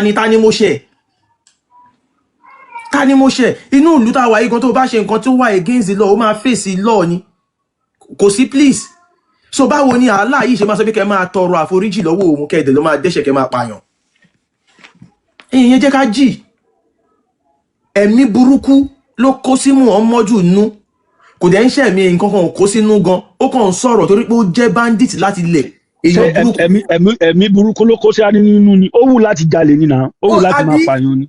àbí ó nǹkan tó wà lọ́wọ́ ẹ̀ yìí nǹkan ìfojúsùn ẹ̀ ní pé kó gbalẹ̀ bí wọn lè jẹ òun máyé náà ìgbà tí Kádíjà ti kú ló ṣe ń ronú pé ọ̀nà wo lòun lè gbégbà náà òun gbọ́dọ̀ make ẹ̀ náà. tíṣẹ́ bá ti pọ̀ jù tíṣẹ́ bá pọ̀ ní pọ̀pùpọ̀ á sọ yẹn dídakúdà náà iṣẹ́ ló bá yé Muhammadu jẹ́ náà kéèyàn jìyà láti inú oyún títí tó fi pẹ́ ọmọ 42 years ẹ wá ní òní sin wàhù àbí kò tí sin wàhù ni. ó dẹ̀ ronú pé kí ni mo lè ṣe ó dà ẹgbẹ́ mi náà bá òkè ó ti gbọ́ tán ilé ó ti gbọ́ pé àwọn kan wọn ní òjíṣẹ́ wà ó dẹ̀ àti gbọ́ pé àwọn lárúbáwá lójíṣẹ́ náà wà tí mi náà bá dẹ̀ sọ̀rọ̀ àmì ìdòjíṣẹ́ ẹ̀jẹ̀ ń lọ máa gbogbo kéèvù tó sọ pé ń lọ yẹn ó lọ ń ronú ni ó lọ ń strategize ní báwo ìfẹ́ gbé gbà wà tí n bá lò báyìí pé òkè kíní kan sọ sí mi lọ́kàn kíní kan gbé mi wọ̀ tí mò ń gbọ́ pìpìpì adáṣọ́bòmí tí mò ní mo rí kíní kan wọ́n lè gọṣẹ́ yẹn náà wọ́n dẹ̀ gọṣẹ́ yẹn torí pé àwọn Arab amukun mẹ́kọ ni wọ́n Quran ìwé lásán ìtàn lásán ni there is nothing spiritual there is nothing kò sí nǹkan kan nú ẹ̀ ìwé jákujàku ìwé játijàti ni òfegè lásán ni òfútù fẹ́ tẹ̀ ìwọ tó ń ka Quran ló kàn ń fà àkókò ẹ̀ ṣòfò ni ìwọ tó ń ṣe Islam ló kàn ń fọjọ́ láì tàfàlà ni. Now àwọn Fúlàní ti ń tẹ̀lé instruction nù wéyìn sí because instruction àti jagunbalẹ̀ ni instruction àwọn apààyàn ni ẹ̀sìn dàbí ẹgbẹ́ òkùnkùn ni PDP APC àwọn kan wà ní ẹgbẹ́ kan àwọn ọ̀dà wọn wà ní ẹgbẹ́ kejì wọ́n ń bára wọn jà tẹ́ bá wo náírà tí wọ́n kà tán yìí sìn ó sọ pé wọ́n ti kọ́lẹ̀ sínú tọ́ra Injil àti Quran wèrè wo ló kọ́ sínú tọ́ra Injil àti Bible ṣé báwọn wèrè ẹgbẹ́ wọn ni àwọn méjì dẹ̀ ń bára wọn jà Israel àti Iran ló ń jà yẹn tẹ́ bá ka Fatia ẹ máa gbé àwọn Christian àti Jew ṣe pé wèrè ìjọ làwọn méjèèjì sọ pé Abrahamic religion kan náà làwọn méjèèjì làwọn mẹ́tẹ̀ẹ̀ta àyè sọ pé the concept of Abrahamic religion ni pé kéèyàn máa jọ́sìn fún nǹkan ẹyọ kan kéèyàn máa jọ́sìn fún ṣìgìdì kan táwọn náà bá sọ pé a fẹ́ join Abrahamic religion sìn a máa ní láti mú ẹyọ kan nínú àwọn òrìṣà wa ìgbà kó jẹ́ pé Ògún tàbí Ṣàngó kéèyàn kọ́kọ́ dé kó ní anybody láìláìlá Ṣàngó láìláìlá Ṣàngó láìláìlá Ṣàngó ẹ gbọ́dọ̀ sí kíní kan àyàfi Ṣàngó ìtumọ̀ ẹ̀ nìyẹn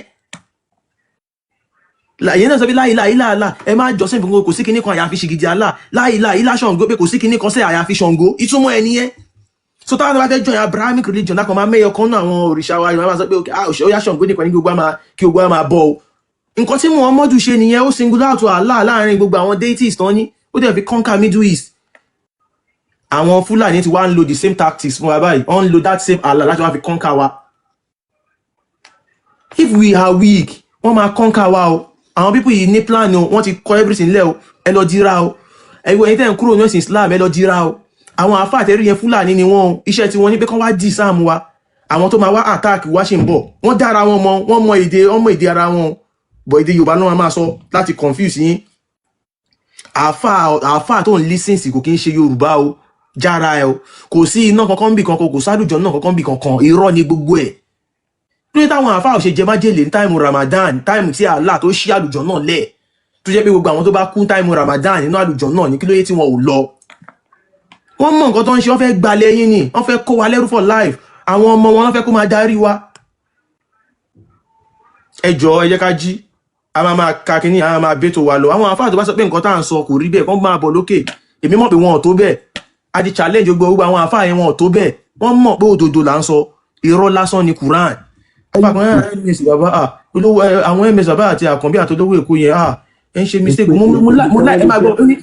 ẹ máa gbọ́ àkànbí mo like àwọn guys yẹn wọ́n gbọ́n mo mọ̀ pé gbọ́n ẹni làákàyè but Quran ò kí ń ṣe irọ́ lásán àwẹ̀ mo ní mo rẹ́rìn mo ní bàbá irọ́ lásán ni náà irọ́ lásán kò sí nǹkan kan nú ẹ̀ rárá ìwé burúkú ìwé òfò ìwé àdánù òun ni Quran tẹ́ rí mi aláṣegidi lásán ni kò wúlò kò ní wúlò kankan olórí burúkú ni ọkàn fi ń gbalẹ̀ kiri ni Muhammadu ẹni òfò ẹni àjírí ni kò lè fún wàrà ó lè dá wàrà ni olórí burúkú ni ègbé ni fún ọjọ́ tí wọ́n bí olórí burúkú ọmọ yẹn Muhammadu yẹn òun ló dá wàhálà lẹ̀ sínú ayé báyìí gbogbo àgbáyé ló dá wàhálà lẹ̀ a lè sùn a ní láti jí àwọn èèyàn wa torí pé tí a ò bá ṣe nǹkan tá à ń ṣe yìí àwọn èèyàn tí à ń jí náà máa ní kán wá pa wá àwọn òde ní rí nǹkan tó rọǹgì bẹ́ẹ̀ nígbà tá a láti sọ pé tẹ bá pa èèyàn máa wà lùjọ náà tọ́jà ti brainwash wọn àwọn náà wò pé òótọ́ ni o tí bá pa ọ̀rẹ́ mi yẹn máa wà lùjọ náà òun náà dẹ̀ lọ pa torí Allah á tún ṣe bísímìláì Ọlọ́run Olódùmarè ò kì í ṣàbòsí ó fún oníkálukú ní tiẹ̀ bá a ṣe ní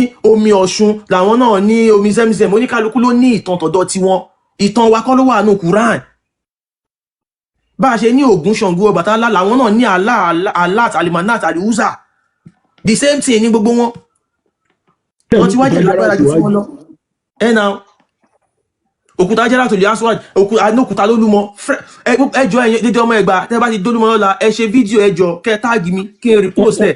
wọ́n ní òkè Àràfá àti alásàmárìà lólúmọ.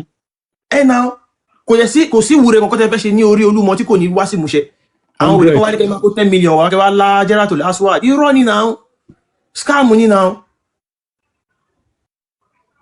mi bá ní kí n sáré kọrin òṣùpá kan fún ìbọ̀ yẹ́ kí n jẹ́ kẹ́lò mi gbóhùn sókè mi bá ti rí àfáà tó bá fẹ́ máa ṣe yàmàyàmà ni máa kọrin yẹn fún so Amadélékè ẹ continue ẹ ṣe. wọ́n dá àwọn guest wa lóhùn broda Dáúdà ẹ ti pẹ́ mi o. ok Mr. Dáúdà Adéníjì ẹ̀mẹ́ta la máa pè yín o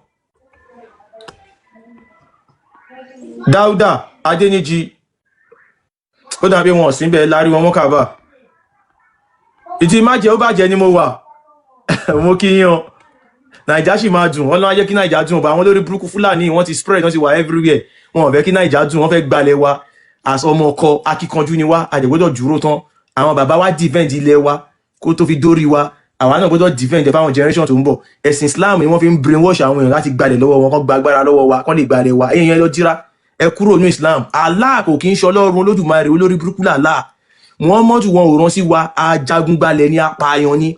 àgbákò èyí Ẹ jára yín, ẹ jọ̀ọ́, ó ṣe kókó nǹkan tí mò ń sọ yìí o, ẹ jára yín o. Mr. Gadejobi, Mr. Gadejobi ṣe wà ń bẹ̀. Request pọ̀ sálẹ̀, tá a bá ti gbé sókè ẹ̀ Gadejobi ṣe wà ń bẹ̀. Ó dàbí wọn sì ń bẹ̀ lè drop wọn. MS Baba. Mọ̀ ń bọ̀, ọ̀yà bá Kùráyè fẹ́ sáré sọ̀rọ̀, ẹ gbóhùn sókè Kùráyè. Bàbá mi, ẹ kálẹ́, ẹ kú ètò, ẹ kú àtàrọ̀, Àkànbí ọlọ́ba, bàbá ètò láyé MS Baba, Àyàmá Adélékè àti Fámọ Geography. Nǹkan tí mo fi hàn yìí, wọ́n sentence ẹnìkan to pai ní Kano tí a máa ń sọ yí pé blasphemy law táwọn ọmọ ẹrú rádaràda yẹn máa ń bá wa argue lórí ẹ̀ pé kò rí bẹ́ẹ̀. Clerics lẹ́ni yìí. Orí Premium Times NG ni mo wà, Premium Times News platform, ibẹ̀ ni mo wà. So under Sharia law, Sharia court náà ti sentence ẹni yìí to pai nítorí pé ó blaspheme, ó bú Allah, wọ́n dẹ̀ nìkan lọ pa. Àti 2021 náà ti wà lórí kéèsì yẹn. So Sharia law yẹn náà fi sentence ẹ̀ to pai. Ìgbà tán sentence ẹ̀, wọ́n appeal kéèsì yẹn ní Abuja. Ìgbà tán appeal kéèsì yẹn, court sì ó ní kan hold on because wọ́n ní láti change court tí ó ń attend sí case yẹn, wọ́n change it from Sharia court to a civil court tí ó jẹ́ Nigeria court. So ìgbà tán ṣe case yẹn, lọ́ọ̀yà tí ó wá represent àwọn Sharia yẹn, ó ní dandan, ó ní even tí court Nigeria tí ó jẹ́ civil court yìí o tó bá sọ pé káwọn máa pa arákùnrin yìí, àwọn máa pa ní dandan pé kò sí nǹkan tó fẹ́ ṣe sí pé because ó torí pé ó ti bú Ànábì. Ẹ imagine nǹkan tó fẹ́ gbé wá bá àwa ọmọ aládé nìyẹn, nítorí pé wọ́n bú wèrè lórí burúkú kan tó fẹ́ ọmọ 6 years ní 1400 years ago, torí pé wọ́n bú ẹnìkan sọ̀rọ̀ ń pa ẹ̀. Kì í ṣe pé as a matter of fact, àáfà lẹ́ni yẹn Muslim ni o, is a cleric lẹ́ni yẹn, but nítorí pé ó sọ nǹkan tí ò suit interest àwọn mùsùlùmí ẹgbẹ́ ẹ̀ nípa ànábì wọn yẹn, wọ́n ní pé kán lọ pa wọ́n dájọ́ kú fún pẹ̀lú Sharia ó lélẹ̀. So tá a bá wá sọ̀rọ̀ pé àwọn people yìí òfin orí burúkú tí wọ́n ń gbé káàkiri tó fẹ́ fi máa patronize wa yẹn, orí burúkú ló wà ń bẹ̀, wọ́n fẹ́ fi balẹ̀ wa jẹ́ ni, wọ́n fẹ́ fi gba ilẹ̀ Yorùbá lọ́wọ́ wa ni. wọ́n á ní irọ́ ni mọ̀gán tẹ̀ ń sọ ní èèyàn burúkú ni yín kìnnìkan oríṣiríṣi nǹkan náà máa sọ. Nǹkan tó ń ṣẹlẹ̀ lélẹ̀ báyìí, tí wọ́n bá lè dárò ẹjọ́ yìí fún odidi àfà, ẹni tó bá ń disagree pẹ̀lú mi, lọ sórí X page Ọmọyẹlé Sowore tàbí kó lọ sí page Ọmọyẹlé Sowore ní Facebook tó bá disagree pẹ̀lú Premium Times, because mo mọ̀ pé àwọn ẹrú yẹn olórí burúkú ni wọ́n wá máa disagree, wọ́n á máa sọ pé irọ́ kò rí bẹ́ẹ̀. Sharia only way. A Kano State Upper Sharia Court on Thursday sentenced an Islamic cleric Abdul Jabbar Kabara to pai by hanging after he was found guilty of the 4 counts charge of blasphemy filed by the Kano State government. Ó nìyẹn. But tá bá sọ nsìn wọ́n á ní irọ́ ni. So gbogbo nǹkan yìí ó ní ẹ̀rí, but they just have to disagree. Wọ́n á disagree pé kò rí bẹ́ẹ̀, kìnnìkan ni Allah kọ́ ló sọ pé kí wọ́n irọ́ ni bí wọ́n ṣe máa ń ṣe nìyẹn. Irọ́ yẹn náà pátán fi gba gbogbo orílẹ̀-èdè tí wọ́n gbà lágbàáyé. Olórí burúkú ni wọ́n. Àjẹgbodò tó ń wẹ́ni kúnra làwọn bàbá wa máa ń perú àwọn olórí burúkú bẹ́ẹ̀ yẹn. Wọ́n ti bà ìran wọn jẹ́. Wọ́n wá báwo ni ọmọ aládé tó jẹ́ ọmọ aládé dé tó jẹ́ full blooded ọmọ aládé, because èmi Yorùbá ni ìyá mi, Yorùbá ni bàbá mi, full one ni o, mi ò tẹ̀ ní traces Fúlàní kankan àbí Haúsá. Èmi máa béèrè pé kí ni ẹnìkan ṣe, kí làwọn baba ńlá baba mi ṣe. Kò possible náà. Ńgbà tí mo rí ṣọwọ́ wọn, mo rí ibi tó ti dáko ní 500 years ago. So èmi máa béèrè irú silly question yẹn pé kí náà ṣe. So àwọn ará bí olórí burúkú ni wọ́n fẹ́ dalẹ̀ Yorùbá rú ni, bọ̀ Elédùmarè ò ní fún wọn ṣe. Gbogbo eléyìí tó bá ń rò nínú wọn kó máa dalẹ̀ Yorùbá rú, Elédùmarè máa dalẹ̀ àtọ̀nà tiẹ̀ náà rú. Ẹ jẹ́ kí n dákẹ́ báyìí kó ètò sà.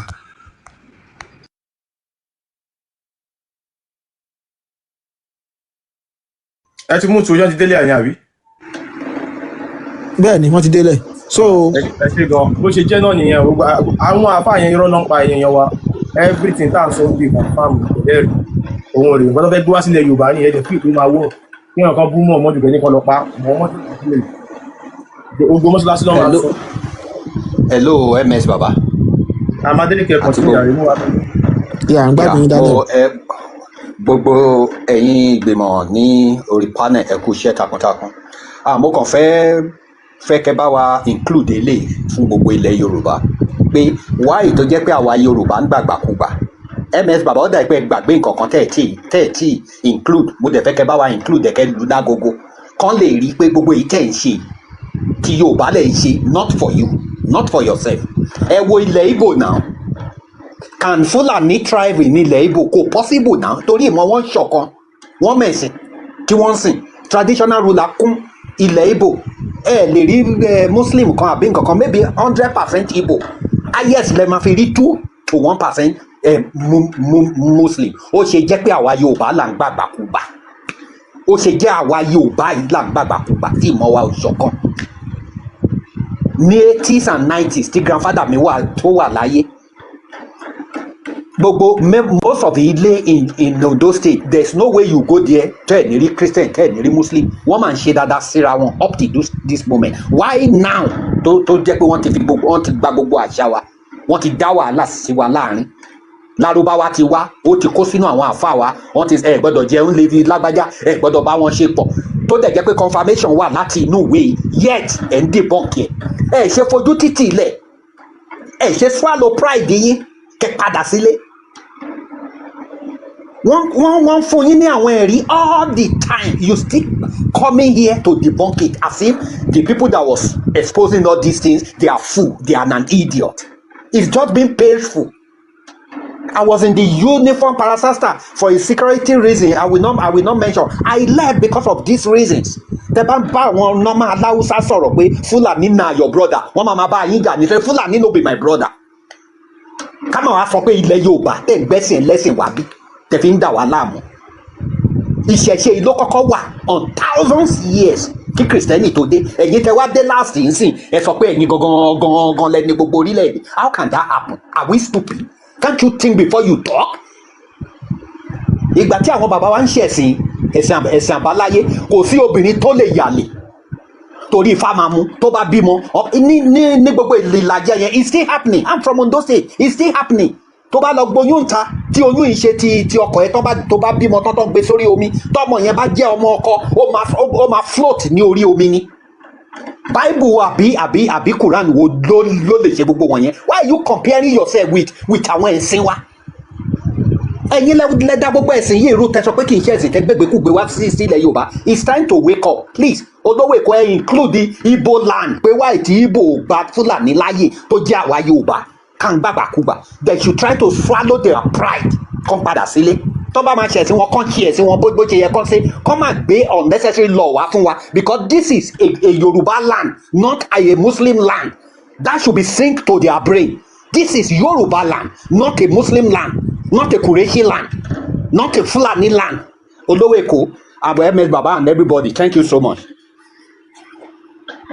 Alright, ẹ ṣe gan ọmọ ẹrú kan kọ́mẹ̀ntì sálẹ̀ pé wàyí náà Júdà náà làwọn ọmọdé ọpọlọ yín ṣe lọ ẹ̀ ń ṣèdí lédè ẹ̀jẹ̀ sí ṣé mo tún mọ nǹkan tẹ́ sọ yẹn àwọn apọ̀dà àwọn akótilétà àwọn ọlọ́pọlọ lílọ́ wàyí náà Júdà náà kọ̀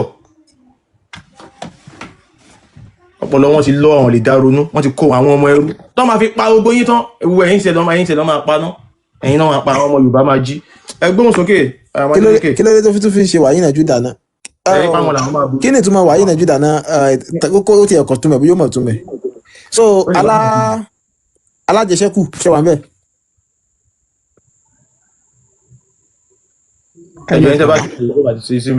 Afa Ibrahim. Ẹ kalẹ̀ o. Ẹ kalẹ̀ káàbọ̀ ṣáfà náà ní. Ọlọ́run fún wa níṣẹ́ Ọlọ́run kan wa lérè o. Ọlọ́run ní ẹnì kankan ni wá jẹ́. Ẹ kó ilẹ̀ Yorùbá gbé gbogbo alẹ́ kọ̀ọ̀kan. A kó ètò. Èmi gbogbo ètò tẹ́ ń ṣe lèmi gbádùn. Èmi òun já ẹ̀sìn tèmi. Èmi kì í jẹ́ ẹ̀sìn o. Lọ́wọ́ gbogbo ètò tẹ́ ń ṣe lèmi gbádùn mi jẹun fọ́lọ́ yín dáadáa. ẹ ṣe sùúrù kò yé mi ṣá àáfàá ní àfáà ni mi. kí ni kókó dára kí ni ìtẹ̀ ṣì fi ń ṣàfà Ah, ẹ sọ pé ìjà ẹ ò lè jẹ́ ẹ ò lè jẹ́ àfàá kẹjà sílẹ̀ Yorùbá náà kò kí ló dé tó lè jà sílẹ̀ Yorùbá? ẹ ṣe sùúrù ibi tó Arab bí wọn sí ni. Èdè wo mò ń sọ ṣèbédè Yorùbá mò ń sọ. ṣé àbẹ́ ẹ gẹ̀ẹ́sì ni ẹ ò lè jẹ́ Arab kẹ́tù jẹ́ Yorùbá lẹ́ẹ̀kan náà náà. kí ni irísí tẹ́fí tẹ̀lé Muhammadu. ṣèbédè Yorùbá mò ń sọ ṣé èdè Arab mò ń sọ ni. àfa Ibrahim kí ni irísí tẹ́fí tẹ̀lé Muhammadu. kí ni ìtòyìn tẹ́lẹ̀ Muhammadu. yà kí lẹ rí tẹ́fí tẹ̀lé Muhammadu. ó ń fẹ́ fọ́ tèmi ni. ó fẹ́ fọ iṣẹ́ ìbára sọ bàbá tí Muhammadu gbélé ayé ṣe tó fi dìsáàfù pẹ́ bọ́dọ̀ tẹ́lé. lọ́dọ̀ tèmi ó fẹ́ mi ní fọkànbalẹ̀ ọjọ́ happiness ní o tó wọ́n jẹ́ mo tó wọ́n mú. ẹni tí ó fún yàn ní fọkànbalẹ̀ ọlá pé wọ́n bí yín síbẹ̀ ti wò pé nǹkan tó lẹ́tọ̀ọ́ nìyẹn. kò sí ọjọ́ ìfẹ́ ọkànbalẹ̀ ibi tó ń bí mi sí ẹjẹ́ sọ̀rọ̀ ẹjẹ́ sọ̀rọ̀ ẹni sùúrù ẹ máa sọ̀rọ̀ ẹ tí nǹkan tí mo fẹ́ béèrè lọ́wọ́ yẹn ti dáhùn ẹni sùúrù nígbà tó àwọn ẹ máa sọ̀rọ̀ just seconds ẹni sùúrù wọ́n lè bí yàn gbogbo wa yìí náà kò tẹ́lẹ̀ gbogbo wa tẹ́ wo mi báyìí wọ́n bí wa sínú ẹ̀sìn ẹ understand gbẹ̀gbà tá à ń dàgbà táwa náà tó jú bọ́ àwọn òpin kí ni ìtumọ̀ ẹ̀sìn tá à ń ṣe yìí ẹ understand so tẹ́ bá wá sọ pé ẹ rí ìdùnnú ń bẹ àbí ẹ rí àánú gbà ń bẹ ànábì Muhammadu tẹ́ntẹ́n ní sallallahu alaihi wasallam ṣe lè bá wa sọ díẹ̀ nípa ìtàn gbésí ayé ẹ̀ kí ni dáadáa tó gbélé ayé ṣe tó fi deserve pé kéèyàn tẹ̀lé so that is my question ẹ̀sìn máa gbé. ok àti gbọ́ bèrè tẹ̀ bèrè á sọ díẹ̀ bẹ́ẹ̀ ṣe ń jọ mi àkọ́kọ́ ni pé ṣé rí àwọn kankan bẹ tó lè parẹ́ nílẹ̀ wa ìṣẹ̀ṣẹ̀ ò lè parẹ́ kí sínú ìjẹ̀dẹ̀ parẹ́ Islam ò lè parẹ́ gbogbo yẹn ń já sílẹ̀ Yorùbá ẹ̀ ṣe kíní kan tí Haúsá bá ti jẹ gọ́fúnà ẹ ti lọ́ máa jà ń bẹ́ ẹ̀yin dìde rìn ẹ wà lórí gọ́fúnà ṣe bí yóò bá wà lórí gọ́fúnà kẹ́ ẹ máa pariwo fèrè Haúsá máa tó bọ́ síbẹ̀ Yíbò máa tó bọ́ síbẹ̀ bóyá tí Yíbò bá fún yín lọ ẹ má tẹ̀lé nílẹ̀ Yorùbá sábà ní sọ gbogbo yín sẹ́wọ̀n ẹ̀yin dìde rìn. ẹ̀wọ̀n náà èèyàn ló wà ń bẹ̀ ẹ̀yin pọ́nmọ ẹrú wá fèrú gbà bùkù ni so ẹ̀yin ọmọ tẹ ẹ̀ nírin. ẹ mo sáré jáde ní ẹni yẹn ti bọ́lẹ̀ ni. ẹ dàbí pé wọ́n drop ẹ̀. ó sálọ ní oko ó sọ̀rọ̀ tó wá drop fún wa àwọn pípì yóò ní rónú sẹ́ẹ̀ wọn ní rónú kankan. àwọn èèyàn ní láti mọ̀ ò lè jẹ́ Yorùbá kó o tún sọ pé o tún fẹ́ jẹ́ Mùsùlùmí náà. ó padà bú èbú ní ms. ó bú èbú ni kó tó lọ náà. ó wá bí èbú ni. àwọn ọmọ Fúlàní yẹn ni ó yẹ kẹ́ fún sáìsì náà kó tó lọ. àwọn ọmọ Fúlàní. ẹ̀wọ̀n púpà láti béèrè tí ó lè dáhùn ó máa sọ dépè náà. òun rí peace lẹ́yìn mọ́mọ́ kí ni peace òkú lẹ́yìn. tyk ẹ lè send request lẹ́ni tí gbogbo ọmọ ẹ kú lójú ayé tí ò láti bọ̀ tó. so ṣé àwọn máa sọ pé gbogbo nǹkan tó ń ṣẹlẹ̀ yẹ àwọn àpọ̀dá tó tọrọ jẹ yìí ò wọ́n ṣé kò yé wọn ni. Bàbá Adélékè ẹgbẹ́ mi sí bísco mo fẹ́ ka bí Muhammadu bó ṣe ya wèrè bó dẹ̀ tún sọ pé táwọn èèyàn bá jẹ date májíìkì ò ní ṣiṣẹ́ lára wọn àti bó dẹ̀ tún ṣe ka àwọn súrátù wọ̀nyí títí tí àwọn kinní yẹn ò dẹ̀ ṣiṣẹ́ lára so ìyẹn la fẹ́ mọ̀ pé Muhammadu yìí ṣé òun ló pe ara ẹ̀ ni àbí Allah ló disappoint ẹ̀ àbí ibo ni ọ̀rọ̀ ti wọ́ wá. Mọ̀nbọ̀ ìwọ tó bá jẹ́ Mùsùlùmí sálẹ̀ o lè ṣe àyà gbé sókè because request yẹn pọ̀ àti ìdàbọ̀ for now Mùsùlùmí àti ìfẹ́ gbé sókè Ibro GC ṣé Mùsùlùmí ni Mọ̀nbọ̀ gbé sókè ok ẹgbọ́n sókè kí lẹ fẹ́ bá wa sọ. mo máa ń gbogbo fídíò yín fẹ́ máa ń tako Islam kí ni Islam gbà lọ́wọ́ yín gangan kan tó fi fẹ́ mọ́ ni. mo ń tako Islam kẹ kí ni ewu lẹ rí inú fídíò mi tẹ ní mo ń tako Islam. gbogbo fídíò yín pátápátá gbogbo ẹ̀. ó yẹ kẹ́ ẹ rí kan gbọ́ bóyá mo sọ nǹkan kan tẹ wá tí mo fẹ́ mọ̀ bóyá ìtakò ní nǹkan yẹn bóyá mo sọ nǹkan tí mo wá sọ kò kí ń ṣe bẹ́ẹ̀ bóyá mo parọ́ ìyẹn ni mo fẹ́ mọ̀. bẹ́ẹ̀ ni wọ́n ti drop ẹni yẹn o. ẹni yẹn tún dà wọ́n drop ẹ. kò sẹ́ni tó máa drop ẹ̀ náà ló máa drop. wọ́n drop ẹ fúnra rẹ̀ ló bọ́lẹ̀ àbí ẹjọ́ bá power tap mi mò ń pick èèyàn náà ẹni yẹn mo ń pick èèyàn ó ń drop padà so mi understand nǹkan tó ń ṣẹlẹ̀. ẹ bá power tap ẹni yẹn tẹ́ bá rí comment section ẹ jẹ́ bá pick ẹ padà. èèyàn kan ti change orúkọ ẹ̀ sí pàróòrò kò sí olówó èkó rí. orúkọ ẹni yẹn gan-an. èmi kan tiẹ̀ jẹ́ mi mọ̀ pé lè sáré bọ́ọ̀lù báwọn unless tí n bá rí orúkọ ẹ̀. ẹ máa gbóhùn sókè lẹ́nu bá jẹ́ mùsùlùmí tó bá wà sálẹ̀ kó ṣe háì. Ok, ó dàbí àkùrá ìfẹ́ sọ̀rọ̀ àbí. Big Joe ṣe máa sọ̀rọ̀ yín lọ àbẹ́fẹ́ ẹ lè àtàkì sáwọn tó wà lókè sọ. ẹ tí ẹgbẹ́ sókè yẹn ni ẹ tó sọ̀kalẹ̀ ẹ sì kíní kan dc lórúkọ ibro dc. Ok, wọ́n ní dc ó yá Big Joe ẹ gbóhùn sókè. Ok, mo fẹ́ ka àyà ìlú bí Muhammadu ṣe ya wèrè àti wípé ó dẹ̀ sọ pé táwọn èèyàn bá jẹ èso déètì wípé májèlé ò ní lè ràn wọ́n. So ṣé Muhammadu ṣó gbàgbé àti jẹ èso déètì ni nígbà tí májèlé pa àbí báwo ni? Ìgbà tí ó dẹ̀ tún tí májìkì dẹ̀ tún wọlé sí lára náà ibo ló lọ kí ló ṣẹlẹ̀ ṣáàlà sùn lọ ni. So bàbá Adélékè tẹ bá wà ń bẹ ìjà gbé sókè. ṣé àtúnkè ní kí n ti kà á ó ní Quran verse say I seek refuge in the Lord of the daybreak Quran 113 1-5. 113 la fẹ́ kà sábàbù nùzú ìdí tó fi ṣàlẹ̀ ó ní òun wá ẹ̀ṣọ́ òun lọ́wọ́ Olúwa tí ó dá ọjọ́. The commentator of the Quran verse said. wọ́n ní ẹni tó ń sọ̀rọ̀ nínú Kùránì ń sọ wípé tó ṣàlàyé ẹ̀. The messenger of Allah had a Jew servant boy. ó ní ẹrúkùnrin kan. The Jew approached him and kept after him until he gave them some fallen hair from the prophet. wọ́n ní ara Júù yìí wọ́n ní ó tẹ̀lé ànábì títí tó fi mú irun orí Rasulullah. As well as few teeth from his comb. ó mú láti ara ìyarun tó fi ń ya irun ẹ̀. The Jew used this to cast a spell of a black magic on him. wọ́n ní ara Júù yìí wọ́n ní ó fi irun orí yìí ó fi sàtí Rasulullah. The person who was behind this was a Jew Labib. wọ́n ní ẹni tí ó ṣiṣẹ́ ni wọ́n ń pè ní ara Júù Labib. ẹ pa àtìgbà yẹn ni Júù ni wọ́n ti ń bá àwọn ará Kùrẹ́ṣì síjà Júù àti Christian. He then put the ear in a well belonging to Banu Zalaki called Dawa. ó mú irun yẹn ó mú sí abẹ́ ibi odò kan èyí tí wọ́n ń pè ní ibi tí wọ́n pè yẹn. So the messenger of Allah fell ill for a period of 6 months, during which the hair of his head fell off. wọ́n ní Rasulullah wọ́n ní pé ó ṣàìsàn fún odidi oṣù mẹ́fà èyí tó jẹ́ pé irun orí ẹ̀ bẹ̀rẹ̀ sí ní já dànù. He imagined that he slept with his wife when he did not. wọ́n ní ó bẹ̀rẹ̀ sí ní rorí pé òun ti dó àwọn ìyàwó òun nígbà tí kò dẹ̀ sí bá wọn sùn. And was wintering away without knowing the reason. ó bẹ̀rẹ̀ sí ní rìn kiri àdúgbò rìn kiri inú ilé tí ò dẹ̀ mọ̀ dí. So tábà gbọ́ dáadáa ìdí tí àyà yìí tó fi sọ̀kalẹ̀ ni pé Muhammadu nígbà tí wọ́n àṣàsí yẹn wọlé sí lára ó wá bẹ̀rẹ̀ sí ní ṣe gángangan kiri àdúgbò. ìdí nìyẹn ni Allah fi wá sọ àyà yìí kalẹ̀. ìgbà tó ka àyà yìí títí àyà yìí ò ṣiṣẹ́. ẹ dẹ̀ wá wo nǹkan tí ànábì sọ nínú àdìtì ẹ̀kan yìí ẹ̀jẹ̀ àwọ̀. wọ́n náà dá tí mo fẹ́ káwọn èèyàn notice níbẹ̀ yẹn ni pé táìmù tí ara ẹ̀ tán ti sàsí Muhammadu tó ti ń ṣe gángan yẹn táìmù yẹn náà ẹ mọ̀ pé nǹkan tó ṣe tí ó fi bẹ̀rẹ̀ sí kà bòròbò nǹkan tó ń pè ní revelation bóyá kí nǹkan kan bá ṣẹlẹ̀ sí Muhammadu sìn nǹkan tó bá wá sọ táìmù yẹn òun náà máa sọ pé Allah reveal tó mi ìwọ́n báwọn mùsùlùmí ìbọn ṣe lè ronú ok torí bóyá orí ń fọ́ mi sìn torí pé ìgbà tó rí fọ́ mi ní orí ń fọ́ mi bá mi gbé omi níbẹ̀ yẹn bá mi fún mi ní kinní kan bẹ́ẹ̀ fún mi léwelé kí n gbó pọ̀ kí n ṣe kinní kan ọ̀rọ̀ yẹn ni wọ́n sọ pé wọ́n ní Allah ló sọ Muhammadu táìmù tí Muhammadu ya wèrè tó bugi jẹ ìyẹn táìmù yẹn ó tún sì ń sọ Quran kalẹ̀ ó tún sì ń ka Quran lẹ́nu àwọn mùsùlùmí dẹ̀ ń ka kinní yẹn ẹ tẹ̀síwájú.